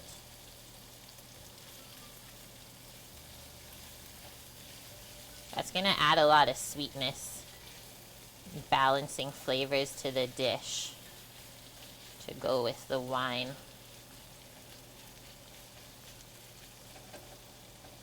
Okay, let that cook out a moment or two. While we're waiting, it's time to open up the wine. We'll come over here. It's like someone just turned off the humongous fan, now it's quiet. Can you hear it? Was it really loud? Okay, we'll just do this. This is our wine that we're using today. It's called Bubble Boat Brut. This is actually a sparkling wine. And we picked this up when we traveled through the Okanagan last year in the summer and picked this up from one of the local wineries. It says, Method Cuvée Close. Set a sparkling course with this old vines blend. Tropical notes flow seamlessly into an off-dry finish, making this aromatic and approachable sparkler the perfect anytime wine. Kickstart a celebration or serve it with brunch, whatever floats your boat. I am in. 11.8% sparkling wine. Wait, I think I actually have... Do I have an opener here?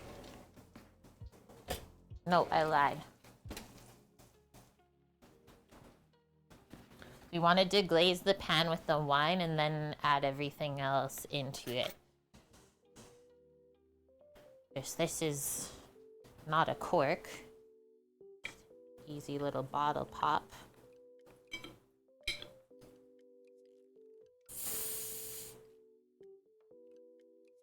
Cool. Wanted to make sure it wasn't gonna go everywhere. But that's the top. I love when there's just like one bubble that just like chills in the center going up. Come over here. They said a cup. Remember, it is gonna foam up and that's okay. Then we gotta get Sambo to get us a glass or two so that we can try it. Okay, so we're deglazing our pan now with the wine. Look at the color from the carrots. That was kind of crazy, guys.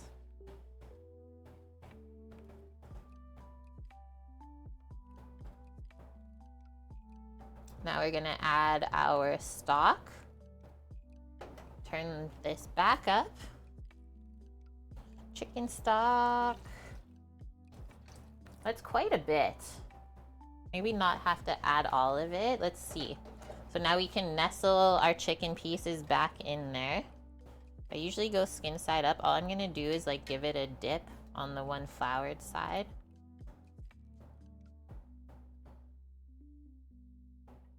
Otherwise I would feel that kind of weird.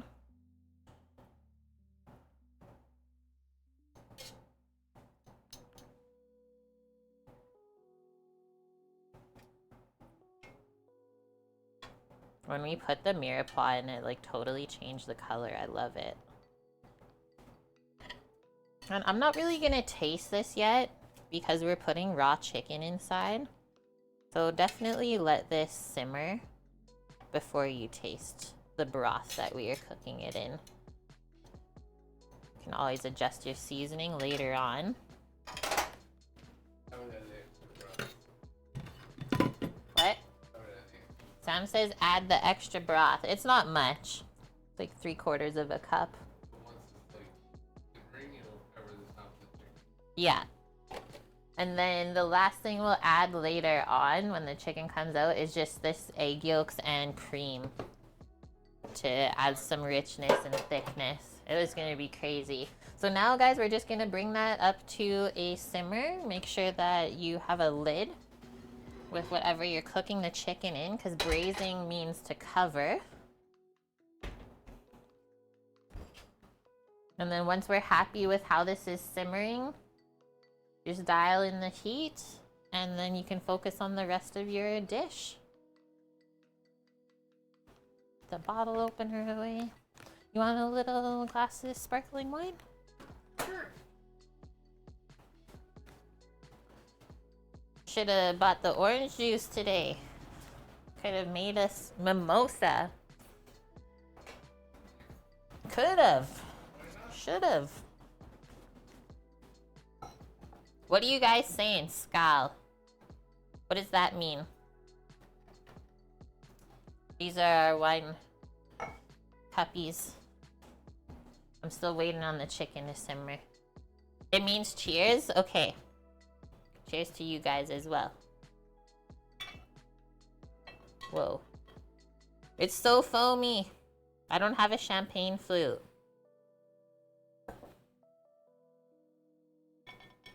This is the one thing about sparkling wine, is you have to have it in like smaller quantities. Then you feel like you're having more, but you're not. Okay, there goes half the bottle. What? Hey, went from this straight fizz.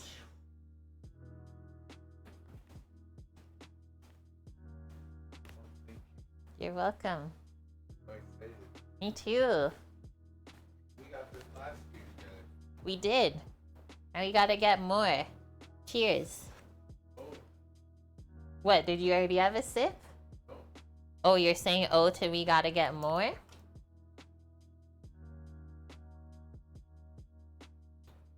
Whoa. That's so delicious. Guys, it tastes like juice. That's dangerous.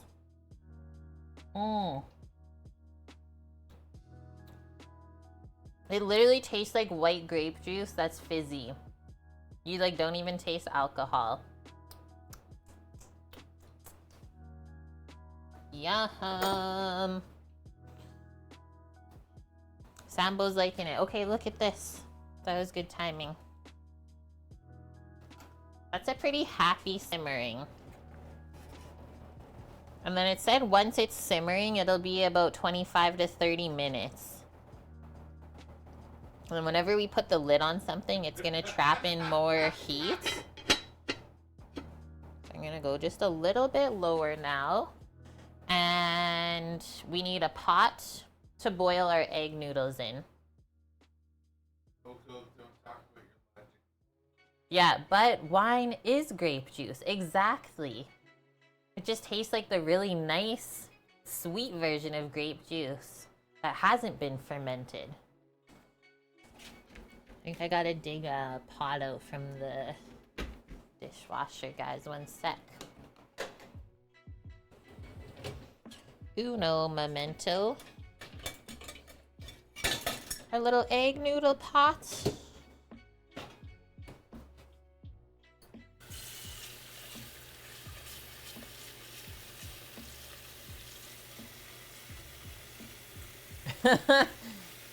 Bye, Bob. Thanks for stressing people out in my chat today. Thanks for your services.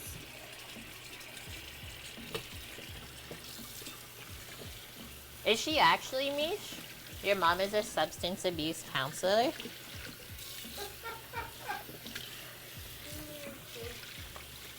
That's so cool. Why is that funny? Sam thinks it's hilarious. Oh, Bob doing the one bit. Okay, so we gotta salt our pasta water, make it taste like the sea.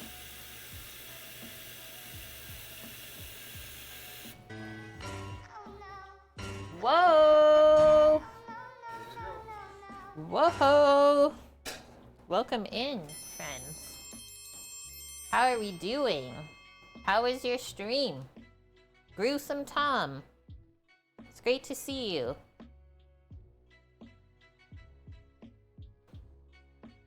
Who else we got coming in here from Gruesome Tom's stream? Ohana Kruger. We got Lovely Lucy. Queen Peach Pie. It's Sorry 709. Guys, we are doing a menu redemption here today on my stream for one of our community members, our subscribers. They saved up 50,000 of the Twitch channel points and they requested me to make this Julia Child's dish. It is, think of like a chicken braised or stewed with some white wine, some veggies, mushrooms. Make it a little bit creamy at the end and just serve it over some simple buttered egg noodles. Women's Alliance, what's going on? We do have people from around the world that sometimes talk in their own language because they've been here a long time, and that's okay for me. But sometimes, yeah, I don't know what they say. So don't be offended if you're just coming in. We sometimes call our streams Feral Fridays. We get a little bit crazy. Hello, welcome in from Gruesome Times. We got Joe, ATL Knight, Heckin' Random. That's gruesome. Mish, you're not in the world. I mean, I didn't think so. Yeah, we just got the chicken into the pot. Go back over. We are also turning on another pot just over on this burner to cook the egg noodles. So we'll bring that to a boil. And we're gonna season it. I always say it tastes like the sea for your pasta water so it doesn't come out bland. Because teaching people how much salt to use is one of the hardest things ever. So everyone's palate is so different. And then, why don't we set a 15-minute timer on the chicken? That's just under here. If you guys missed it, here's a little peek. And that looks like a good simmer. I don't think I would go any less than that. I'll let that keep going. They're banned again. What did you do? Okay, we're gonna measure out these. I think we'll cook 2 cups worth of these broad egg noodles.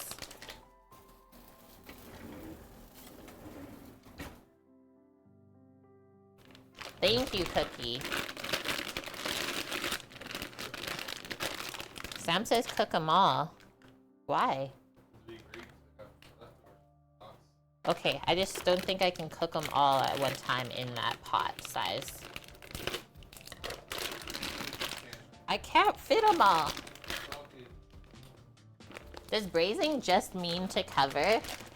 I don't remember what the actual French term for braising is, if it means just to cover, or if there's something else. Let's learn about it right now while we're waiting.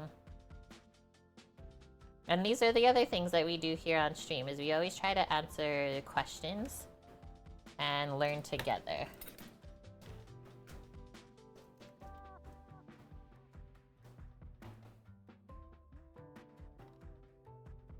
Okay, this is what it says. Braising, from the French word braisier, a combination cooking method that uses both wet and dry heats. Makes sense. Because first we brown the chicken at a higher temperature in the pan just with fat. And then now after we're simmering it covered, cooking in a broth. It says it's similar to stewing, but braising is done with less liquid and used for larger cuts of meat. Whereas stew, everything's kind of prepared, chopped all together, and then cooked in one pot and everything is submerged in the stew. I always say that braising, as long as there's a lid, you don't need to completely cover whatever you're braising in your pot.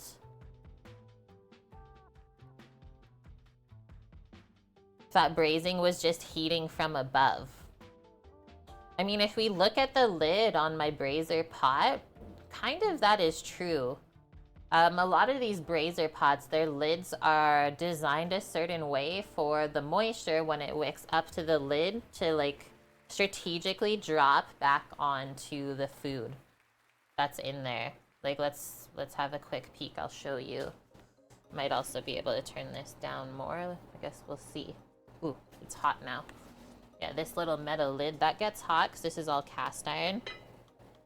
That's simmering quite a bit. We can turn it down. But if I lift this up, you see all those little teardrops? So all of those little nubs is where the moisture is gonna wick back down.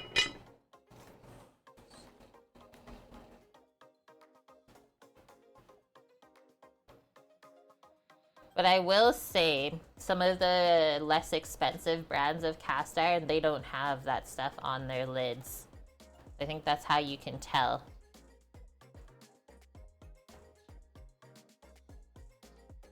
I think that's all we have to learn about that.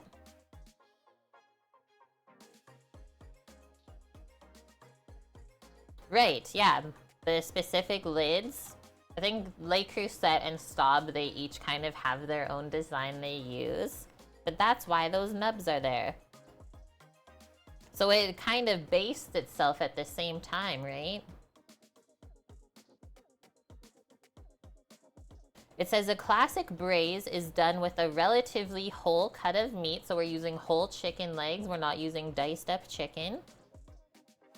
And the braising liquid will cover 2/3 of the food in the pan. And then we don't want to boil, like how I'm saying the heat is still up too high. You don't want it to be boiling. It is more of a simmer. It's a longer, lower and slower type of cook. But when we have stuff like chicken, it's not as long of a cook compared to if we braise something like a pork shoulder, which takes hours to break down the connective tissue. I find for sure like an hour or less for a chicken leg to braise, you're good to go. So it's one of the quicker braises that you can do. And I mean, you could also just braise vegetables by themselves. There's nothing wrong with that either. All right, so we have our parsley already chopped up for our garnish. We got our noodles, water ready. Our chicken is cooking. We're pretty much good to go, guys. I'm just gonna put these couple things away over here. I was drying my silicone mats. They take sometimes a while to dry. I don't like putting them away wet. You have 3 of those pots in different sizes? That's amazing. I mean, I only have 1. And I feel like that is enough.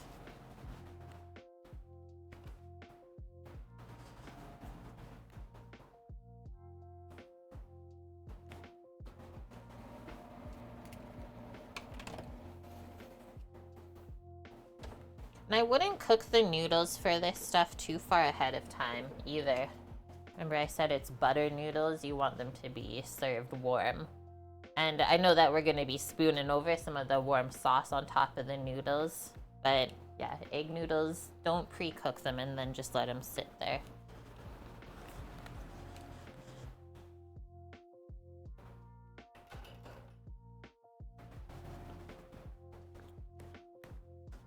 I think we do have time to make a little side salad. It's happening. I'll get some butter lettuce out. Got some farmer's market tomatoes still to use. We'll do up some of these peppers real quick.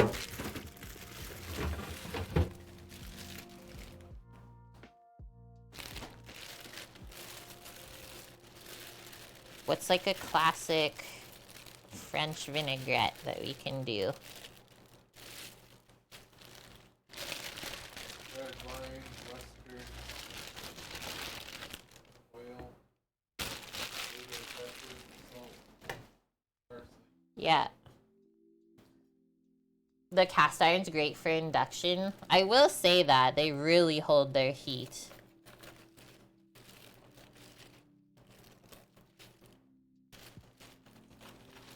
Just we figured out that induction wasn't the best for when I stream because the magnets mess up my audio setup.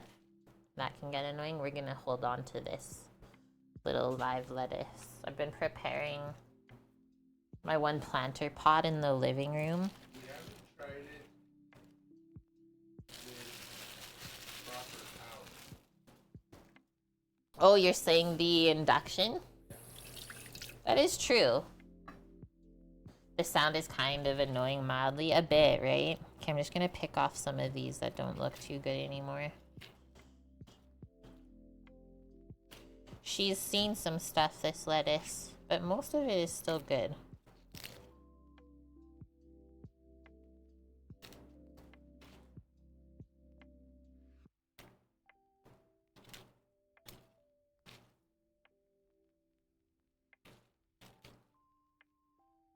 We'll give it a little rinse. That's not bad. That's not bad amount.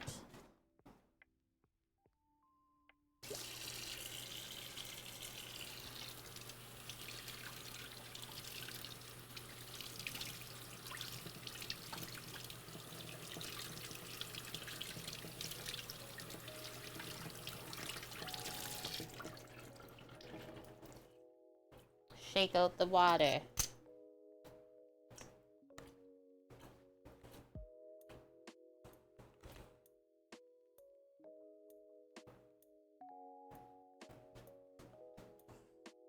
I'm having a peek at our chicken again back here.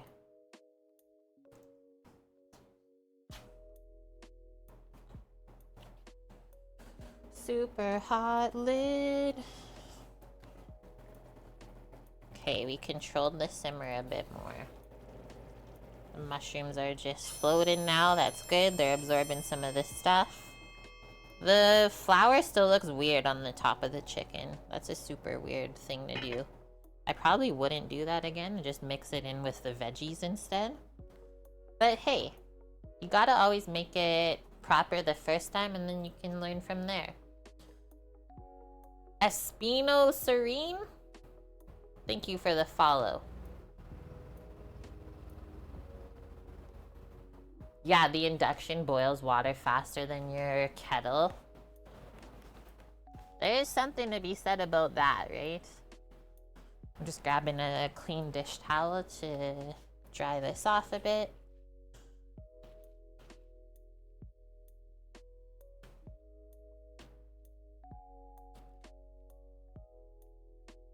Give them a little pat dry.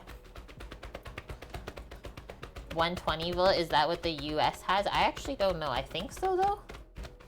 The 120 volt is the most popular sound for like cooking appliances. He says stove is 240.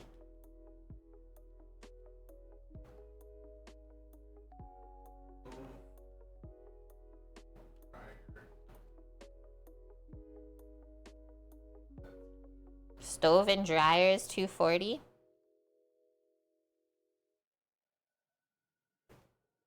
Hi, Alti. I feel like it's been forever. How have you been?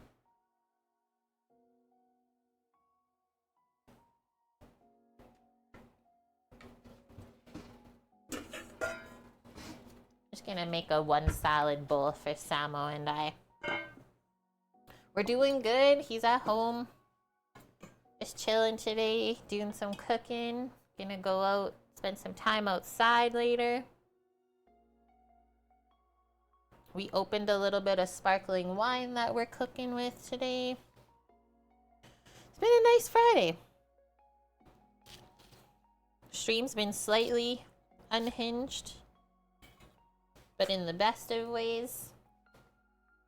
US has 110, Europe is 220 to 240. We're just so far behind, it's hilarious. You took time off? Nice. How much time are you off for? You're doing like a little pre-summer holiday? Yeah, us unhinged? Never, Mish. Okay, there's our lettuce.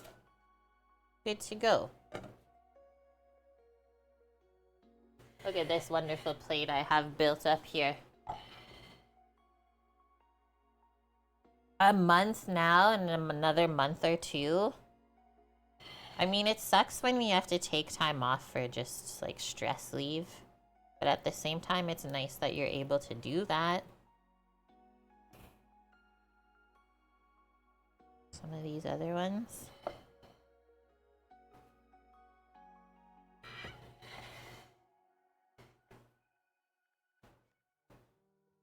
Slice these babies up. Tomatoes are getting wrinkly, same with my peppers. Toxic work environment, they weren't doing nothing. Hey, that's what I've done. I mean, good on you for taking stress leave, because most of the time I just quit.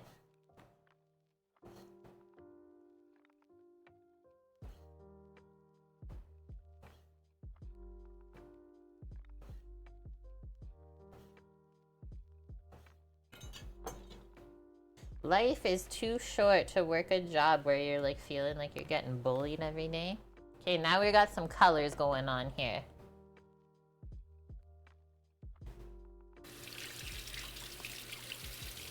Dearly, don't fall asleep with your drink, okay? I don't want it to spill. We're losing him over there. He's doing the classic camping, falling asleep with a drink in his hand.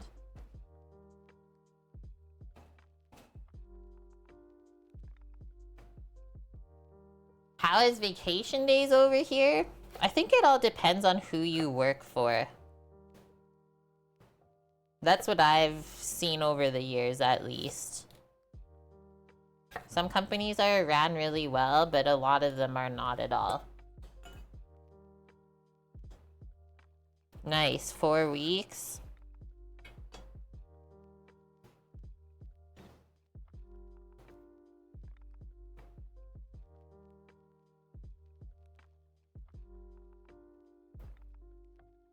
Right, Rav? Yeah, just depends on who you work for. But let's say like a lot of places, if you start a new job, you get 2 weeks off per year of work. That's it. That's our 15-minute timer on the chicken for braising. Let me just finish cleaning out this pepper and then we'll take a peek and see how cooked they are. Maybe we'll give them a little flip over, get the rest of that flour cooked into the sauce.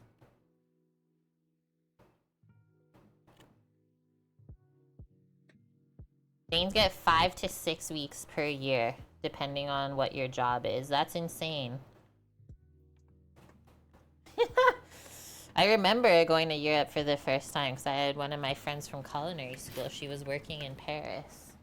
So when she went on summer holiday, which was mind-blowing for her to get like 3 weeks off in the middle of summer, I just stayed in her apartment. It was the best thing ever.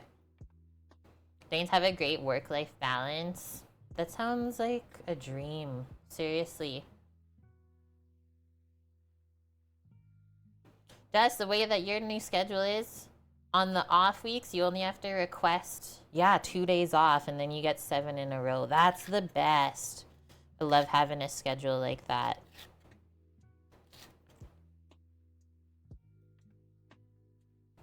Yeah, that is also a big one, right? That no one really talks about is the amount of sick leave you have.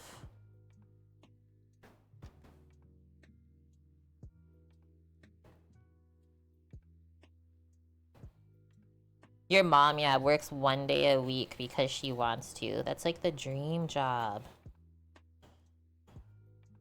It's like I tried to get, what? The one part-time job. I wasn't hired because I wouldn't work weekends. Okay, we'll finish chopping this. Get it into the bowl. I don't know if this is a French salad. We're just doing a little extra here.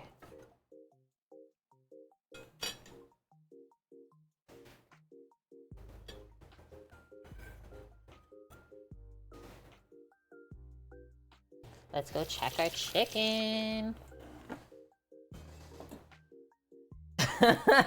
You guys. Let's go check our chicken. It's still cooking like crazy. Okay, our pasta water's up, so that's awesome. So what I was thinking is we'll take the internal temperature of the chicken. I mean, I can tell that it's getting really nicely braised because this part of the leg is all coming apart. Yeah, she's donezo. Nice. We're reading like 185. So I'll give these a little flip. We're gonna take the lid off now, let this start to reduce a bit. I'm just gonna flip these over. You could see the bit of flour still on the skin. Try not to let them fall apart. Be gentle now.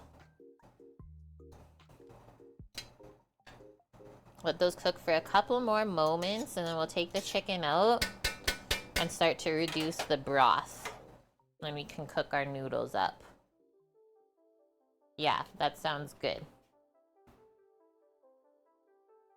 Did I travel to LA when I was down that way? I didn't. What, the farthest south we've been... Would it be Sacramento, I think we drove through. And then went across to like go back up to Vegas and stuff like that. Or down. You're going to LA in a few weeks, 3 hours or so. I never went down that way. Even like just going to San Diego on my own last time was a bit much for me. It was really crazy. Might rent a car. That would be smart for sure. Although it is pretty fun, like their train line that they have, their rail line, look into it because that's what we used when we stayed in Oceanside and then went to San Diego for TwitchCon. Yeah, their rail line along the coast there is awesome. It takes a little bit of time, but if you're not in a rush, it's a great way to not have to drive and you can still experience the stuff around you and like look at things. Okay, what kind of dressing am I making here? And just some like oil, some olive oil, vinegar, little maple syrup, maybe some Maggi. Do like the yummy German dressing.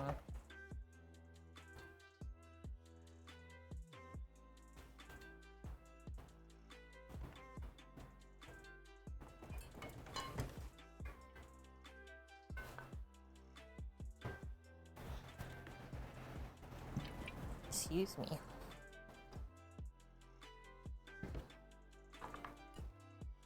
San Diego has baseball, some museums, yep. Nice, Oak. I might be here in 45 minutes still, I guess we'll see. But I'm gonna do the same thing right after stream. Because we're in the same boat. Okay, let's get a container for mixing up this dressing. I just like to usually shake it all up. If you have a bottle, that works too. Easy dressing.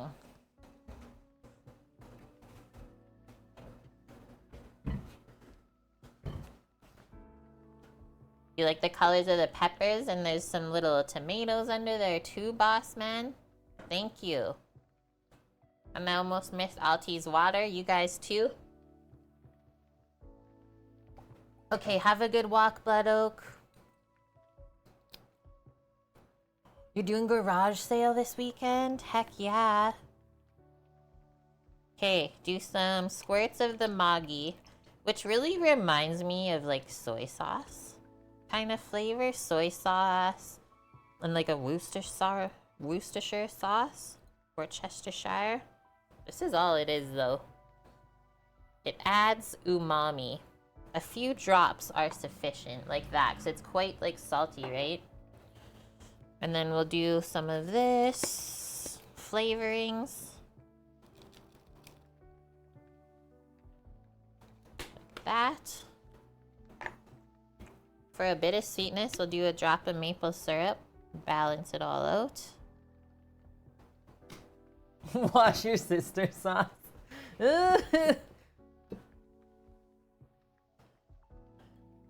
Marinated chicken thighs in sriracha sauce? What's that? On roasting carrots? Yes, please. Let's do some balsamic vinegar. Match the color of the magi. You guys might come back again this year out west. We keep planning on trying to get out east, but that never is happening. Wait, I thought I had the olive oil already opened. One sec. Give me one moment. I did. I did.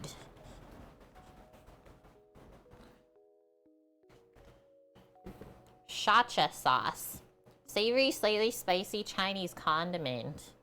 Soybean oil, garlic, shallot, chili, Chinese brill, and dried shrimp. Ooh. That sounds yummy. I would fox with that for sure. I usually do around equal parts oil and vinegar. I don't like a super acidic dressing. Yeah, right? That sounds super good. Oh, this lid does not fit tight on this container. That would be a tragedy if we tried to shake it up. Maybe I can find a tighter fitting one. Let's try a couple. Otherwise, we'll just whisk it, I guess. Just use your hand. Okay, just hold this tight.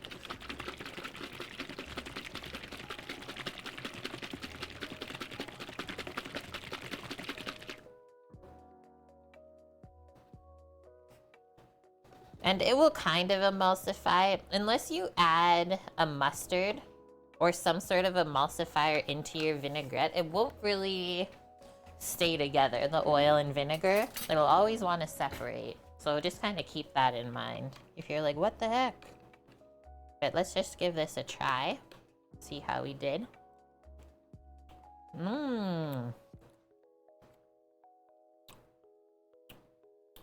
It's a bit acidic. Just on the end of the palate, the balsamic vinegar. Gonna add a little bit more oil.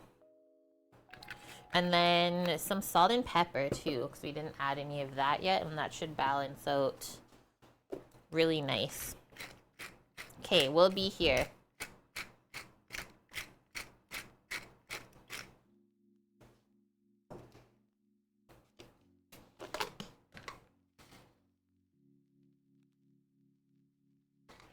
We'll let that soak in. Dressing is now good to go.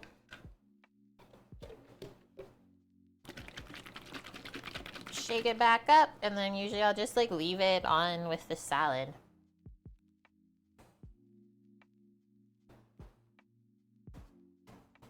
Do we have room in the fridge? We do not have room in the fridge. And that's okay, because we are eating soon. Alright, come back over here. You know why it's called dressing? That one, I don't know. Sure, there's gotta be a story about it somewhere. Get another plate to put the chicken on. I'm gonna turn up this burner now. We're taking the chicken pieces away. Just gently pop them onto the plate, and then we'll put the chicken back in once we're happy with the sauce.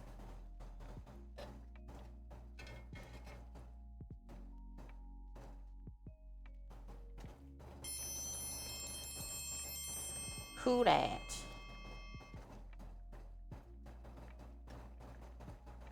You know it's good when it's just like falling off of the bone.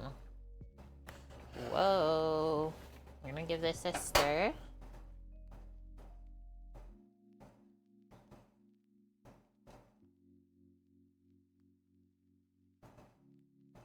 Found some brown bitties on the bottom of the pan here as it was braising. Turn that up to reduce now. Love the color of this sauce, so nice and dark. Hi Greek, how are you? And is it said Raven? Ravenka? I hope I say that right. Thank you very much for the follow. In Julia Child's voice, bon appetit, right? Ravnica, thank you. Ravnica, or Ravnica. I'm too young to know about Julia Child. That's what we were saying earlier, Tony, as I was trying to remember if she was still on TV when my mom was watching Food Network and all those cooking shows. But I think Julia Childs was already phased out. And I was saying it was like Martha Stewart and those celebrity chefs at that time. Rav, like have. I'll try to remember the best that I can. So I don't like to pronounce your guys' usernames wrong. That's weird to me. Okay, so in a moment or so, we'll drop those egg noodles in to start cooking. We'll just let that broth reduce a little bit on its own first. And we'll use a little whisk to mix up the egg yolks with the cream. So there's 2 egg yolks in half a cup of whipping cream here. And we mix this in at the end. Because you don't want to scramble the egg yolks, right? Overcook them in the sauce. Also, it'd be smart for us to taste this sauce now. Yes, yeah, Bobby Flay, Rachel Ray, Jada, Barefoot Contessa, Alton Brown. I mean, Alton Brown. One of the best, right? Just topped up my pasta pot there. Notice the water was getting a bit low. Your mother-in-law knows of Julia Child. She was big back in the day. Oh, yeah. Because your mother-in-law's a chef too, right?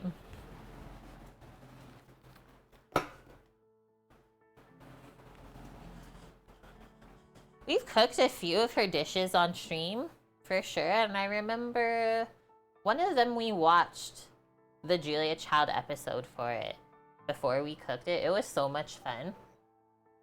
You had a crush on Alton because he's so intelligent. He's awesome. That is for sure where I learned a lot of my cooking from. As far as watching it on TV is from Alton.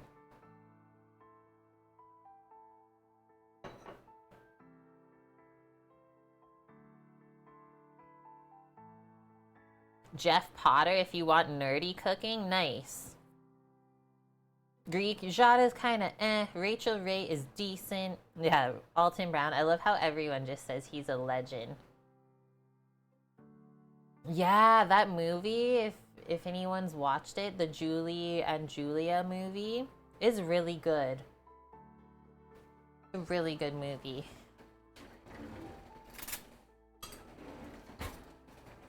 I'm tasting this.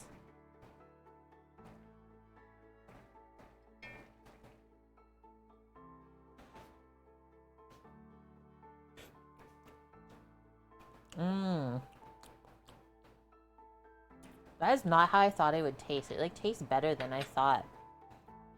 Is it the wine? Probably. I just want to keep drinking the broth.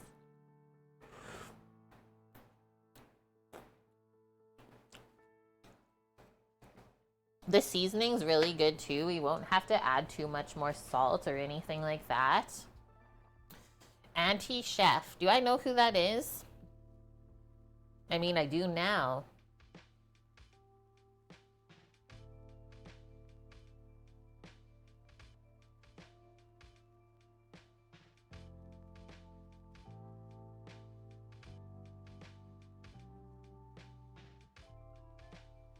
Okay, listen to this technique as well.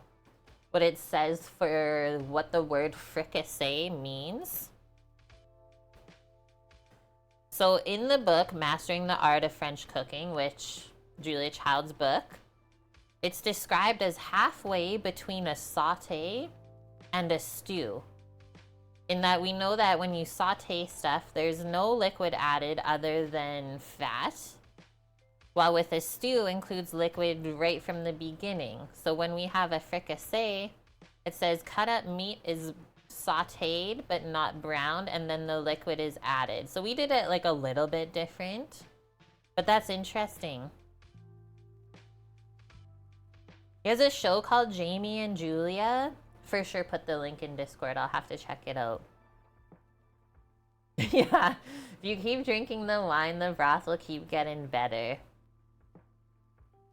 But there's this one chef, I think on Instagram, that he was making this dish that like his grandma made in the same way that she made it, and he said by the time he drank enough wine that the recipe specified, he was like on a whole nother world. Grandmas know.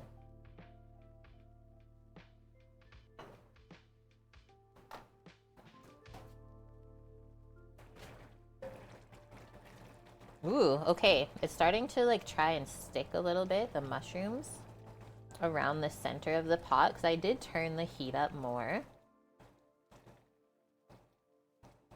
It didn't get super thick from us adding the flour in. So we could potentially thicken it a bit more with a cornstarch slurry if we want that. But I'm not going to add any more flour in. So that will have to cook out for another 20 minutes. Yeah, so we could have put flour on the chicken. I think I could have added more into the dish with the mushrooms and the veggies too. Like you stir it in and then you pour the broth and everything over top. But now we know. It could be worse, but it could also be better. I'm gonna turn this. We'll pour our noodles in the other pot. So I'll pour half of this bag. Like 175 grams or so. We'll let those cook, and then we'll just get out a bit of butter to toss those with. Yeah. Give that a stir. Because those will probably take around 7 minutes to boil. Couple butter nubs. 188 grams of pasta is half of the bag. Thank you.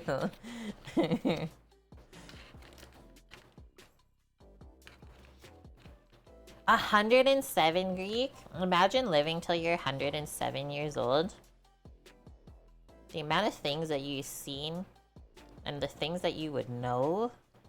Whoa. You're like an encyclopedia by that age. Alright, so because this is a saucy dish, we need something with a rim to plate it in. I'll go a couple different ones here. We'll just have our salad on the side. You pulled a number out of the air. It was pretty close though. 188.52.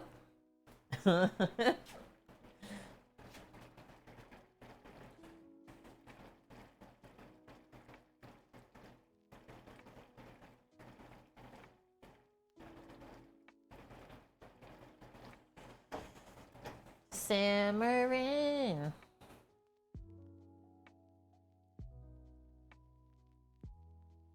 Misha's closest to 107, though to everyone here, she might know. Misha's drunk. She's on her bottle of whiskey.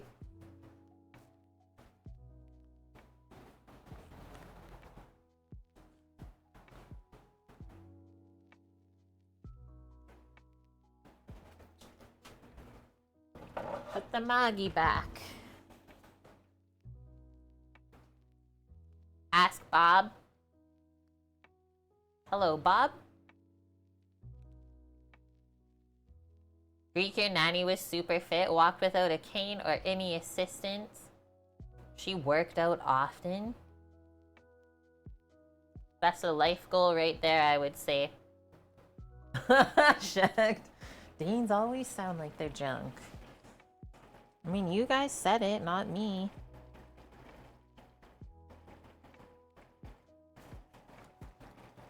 I kind of just like keep stirring back and forth between the two pots here. It's working good. The sauce is actually getting in nice and thick. Can you guys tell? It's got some body. And the reason we don't have the chicken in the pot right now is the sauce simmers down, because we don't need to cook the chicken anymore. It'll just start to get dried out. So to save the chicken from that happening, we remove it from the braising pan. I gotta learn some Danish, I think. Maybe that's what the streams will turn into. Kate learns Danish.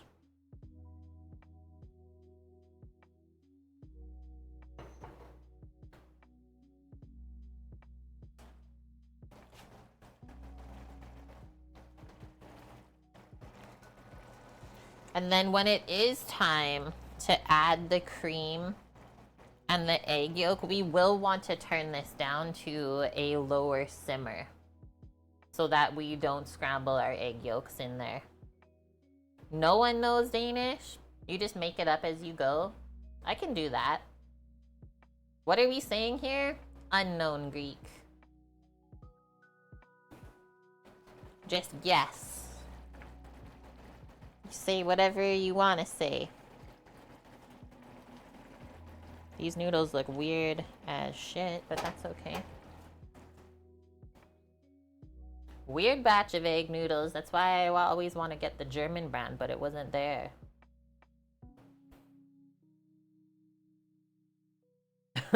Greek. Danish is superior to Norwegian. Are you guys trying to start wars in chat? Dankeschön. Now you're just speaking German? Dankeschön. We put our German to sleep in the corner, in his chair. We'll have to wake him back up. We give him one glass of wine, and that's what happens.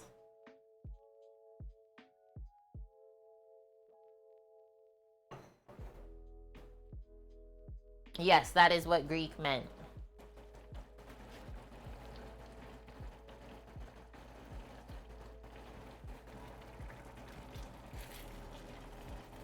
The mushies are trying to stick to the pot.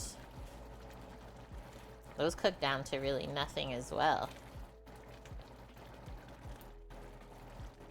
Okay, I'm gonna turn this down a bit. Let's go from like 5 to 3 on the heat. And we'll stir in the cream and the egg yolk. And we can put the chicken back in the pot. Maybe even lower. You had German in school? That's so cool. Sam was a lightweight with alcohol. Yeah, we both are. And we really don't like drink. One glass of wine, we're gone. You want to taste one of the mushrooms? The flavor of the broth is so dang good. Okay, we're slowly controlling our temperature here. One more mix of the cream with the egg yolk. Make sure there's no egg bits. I'm trying to time it so that my noodles are ready around the same time. And now we're going to pour this as we stir.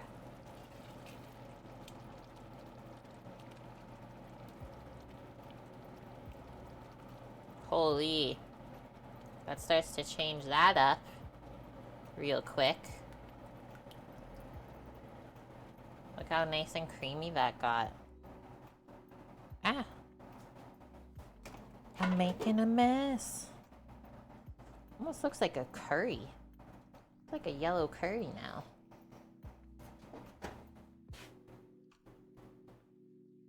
Isn't that crazy? I've never put the egg yolk into a broth like that. Now we'll put this back in.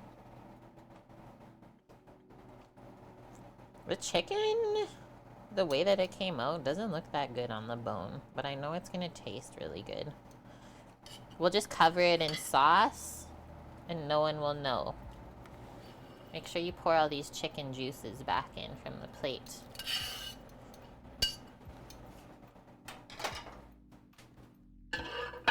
Okay, that's looking so good, Michael. I'm glad you're back right now.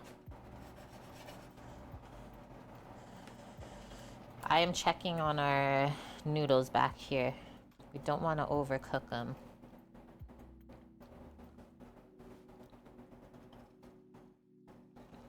This batch of noodles is weird. It's like crunchy but mushy at the same time.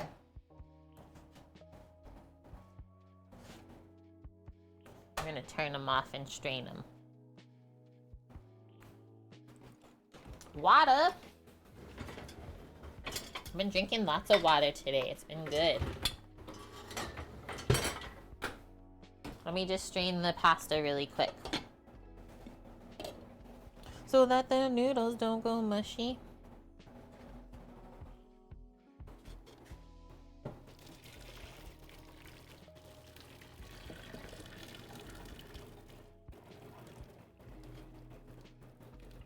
And we can butter them up.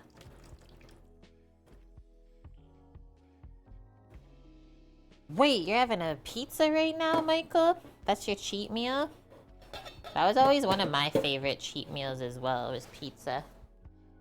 I'm just gonna bring the trivet over. And we'll mix the butter into this. Is it 15, 16 over here now for temperature-wise? Yeah. It is almost exactly that today. Good guessing. There's our broad egg noodles. I just cut these little butter nubs to melt in so they don't get all stuck together. Give them a little flavoring. I'll get a spoon to stir that up. No, the weather command is still broken. I think I just turned it off, right, Cookie? Turned it off because we got too sad.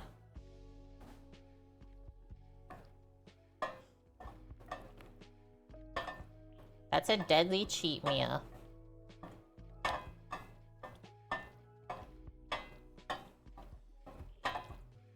Remember when Sam and myself, we would go to the gym a lot back in the day?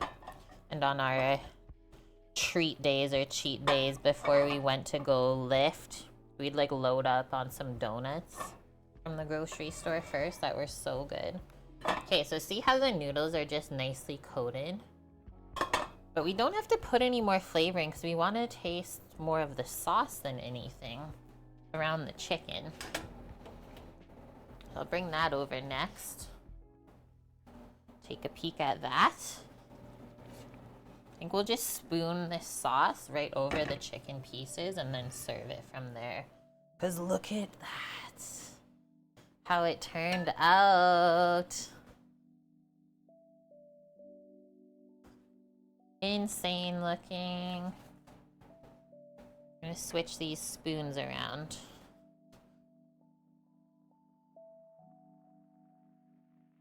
Because look at the way that this sauce now just coats the chicken.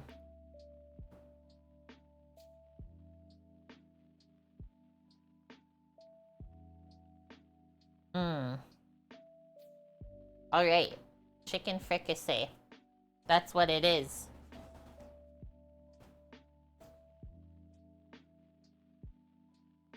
There's gonna be so much sauce left over. I'll probably save it to make a pasta or something with. I don't know yet.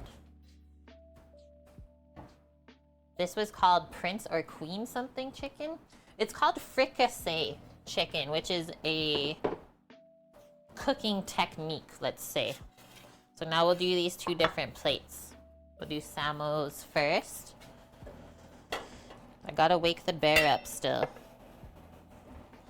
So we just spoon the noodles into the plate, make a bed of noodles, and we're gonna get our piece of chicken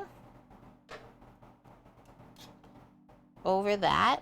I'll give him a nice big one. Spoon some sauce over with the mushrooms, and then we have our little side of salad.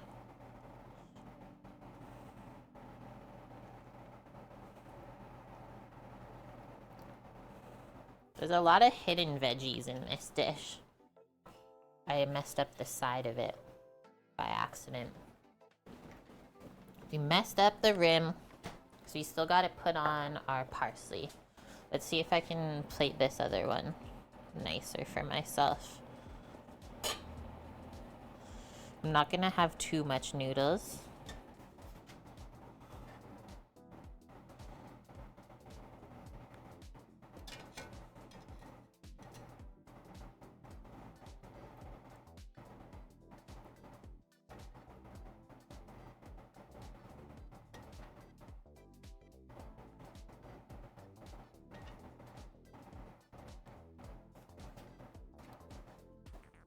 Go like that. How does it look the best? Probably there.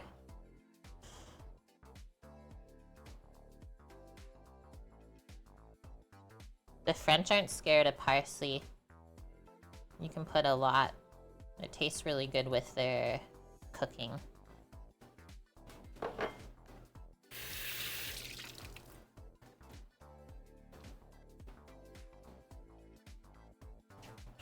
Okay, I'm just getting my camera. Take a quick little photo for ourselves. Can I hide that little splash? I think so. We can almost taste it. The French are coming? Oh no.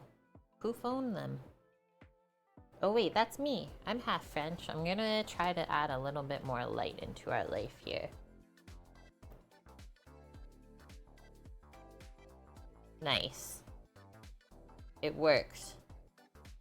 When in doubt, add more light into your life, guys. Alright, I'm waking up the bear.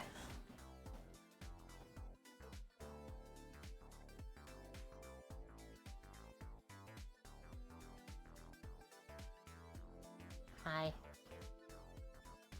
Welcome back. Lunch is ready. Welcome back. Lunch is ready. I don't think we need a knife, but we'll see. Where's Michael? This dish is for him. Thank you very much for requesting me to make this today. Very much like a home-style meal. Something your grandma would make you, or a Kate could make you even. And it really wasn't difficult at all. Pretty inexpensive to make. It's gonna be delicious. Michael's here. Perfect. Okay, I'm gonna have a little bit of noodles with some mushroom and sauce first. I'll try the chicken. This is still steaming hot, so don't burn your face.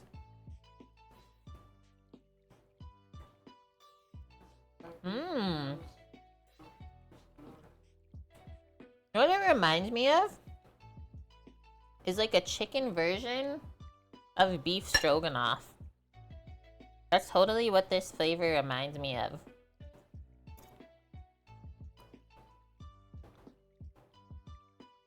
Chicken stroganoff. The noodles are kind of weird, these egg noodles. They reminded me of the ones that were like falling apart on us at work. But I try to keep them from doing that. Some are a bit chewy, that's it. Move that bitch over. Okay, we got the taste tester extraordinaire. Can we just use a fork on the chicken? I mean, pretty much.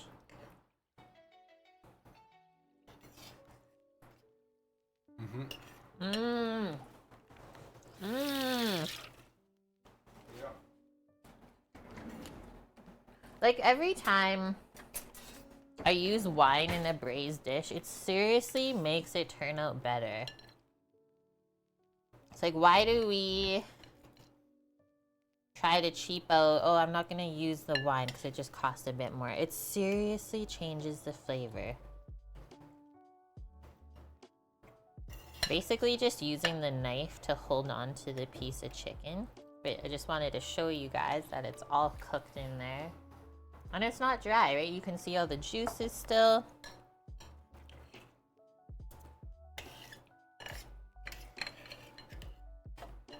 Because we seared the chicken first, the skin, you should be able to eat it all together and it just kind of melts in your mouth. It's good, hey Sambo? Thanks, guys. Thanks to Michael for requesting this. I'm a bit picky with my chicken legs. Like, I don't like too much connective tissue and stuff. So I'll pick through it a bit more. But these nuggets,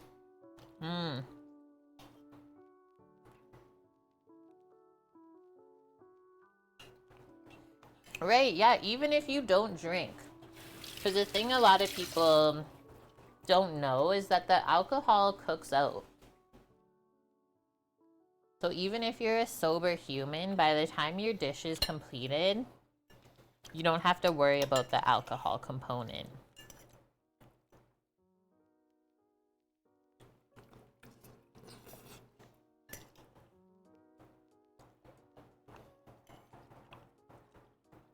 Holy.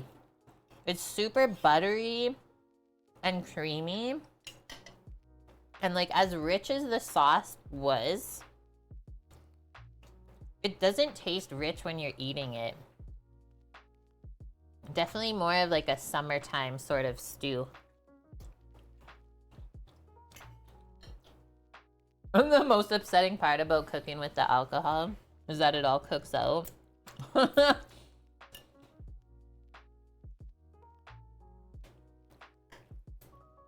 Samo just crushed his chicken leg. Even the gristly parts are like cooked down and nice and tender. The way that the sauce coated the noodles as well, really good consistency.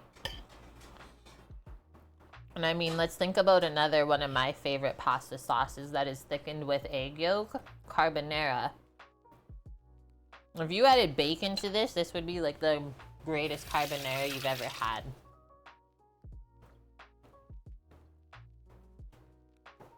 Let's try some with our wine.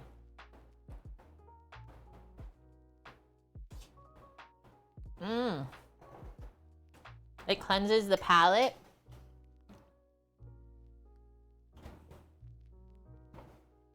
Samo says, gotta go now. Adios. That's some great chicken.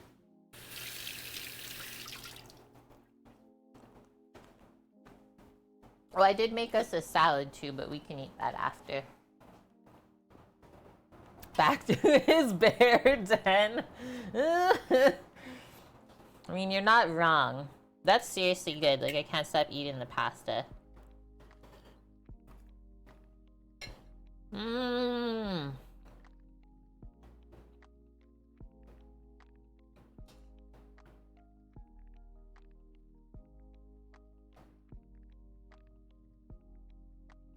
Okay, hey.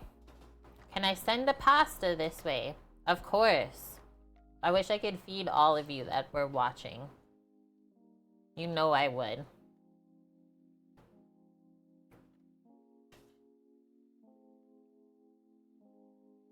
Okay, I'm looking for someone that we're gonna go raid. We're wrapping things up. Another cooking stream complete, but don't worry, we'll be back tomorrow cooking up more tasty foods. And we are doing another menu redemption for Kiwi Mish. Da, da, da. I don't know who to raid, guys. There's just so many people on. We want to go see Bubs today? Oh yeah, everyone's celebrating Memorial Weekend. Okay, we're gonna go raid BB Bubs. Another food and drink streamer, also trained chef. Chilling over there. Misha's feta tomorrow. Just to prove it.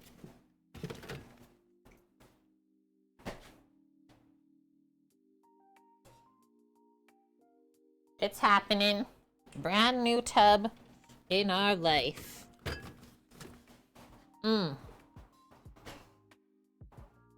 Someone else has to taunt the Danes. Maybe I'll make Samo do it. Okay, 1, 2, 3. Bob will be here, yep. Friends, thanks for the awesome stream.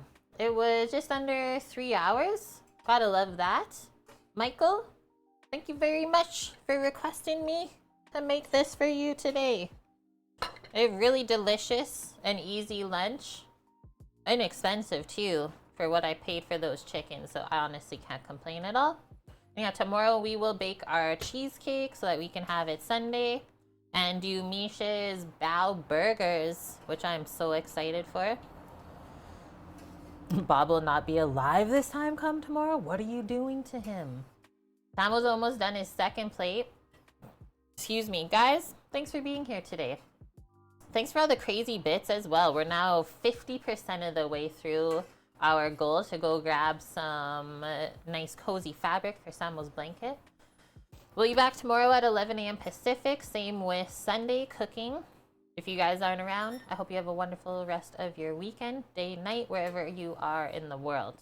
And make sure you join our Discord channel. That's where all of our recipes are. Okay, let's go see Bubs. I don't know what's happening over there. It looks kind of crazy and fun though, which is perfect for our Feral Friday. Love y'all. Stay safe out there, and I hope to see you next time. Bye! Bye!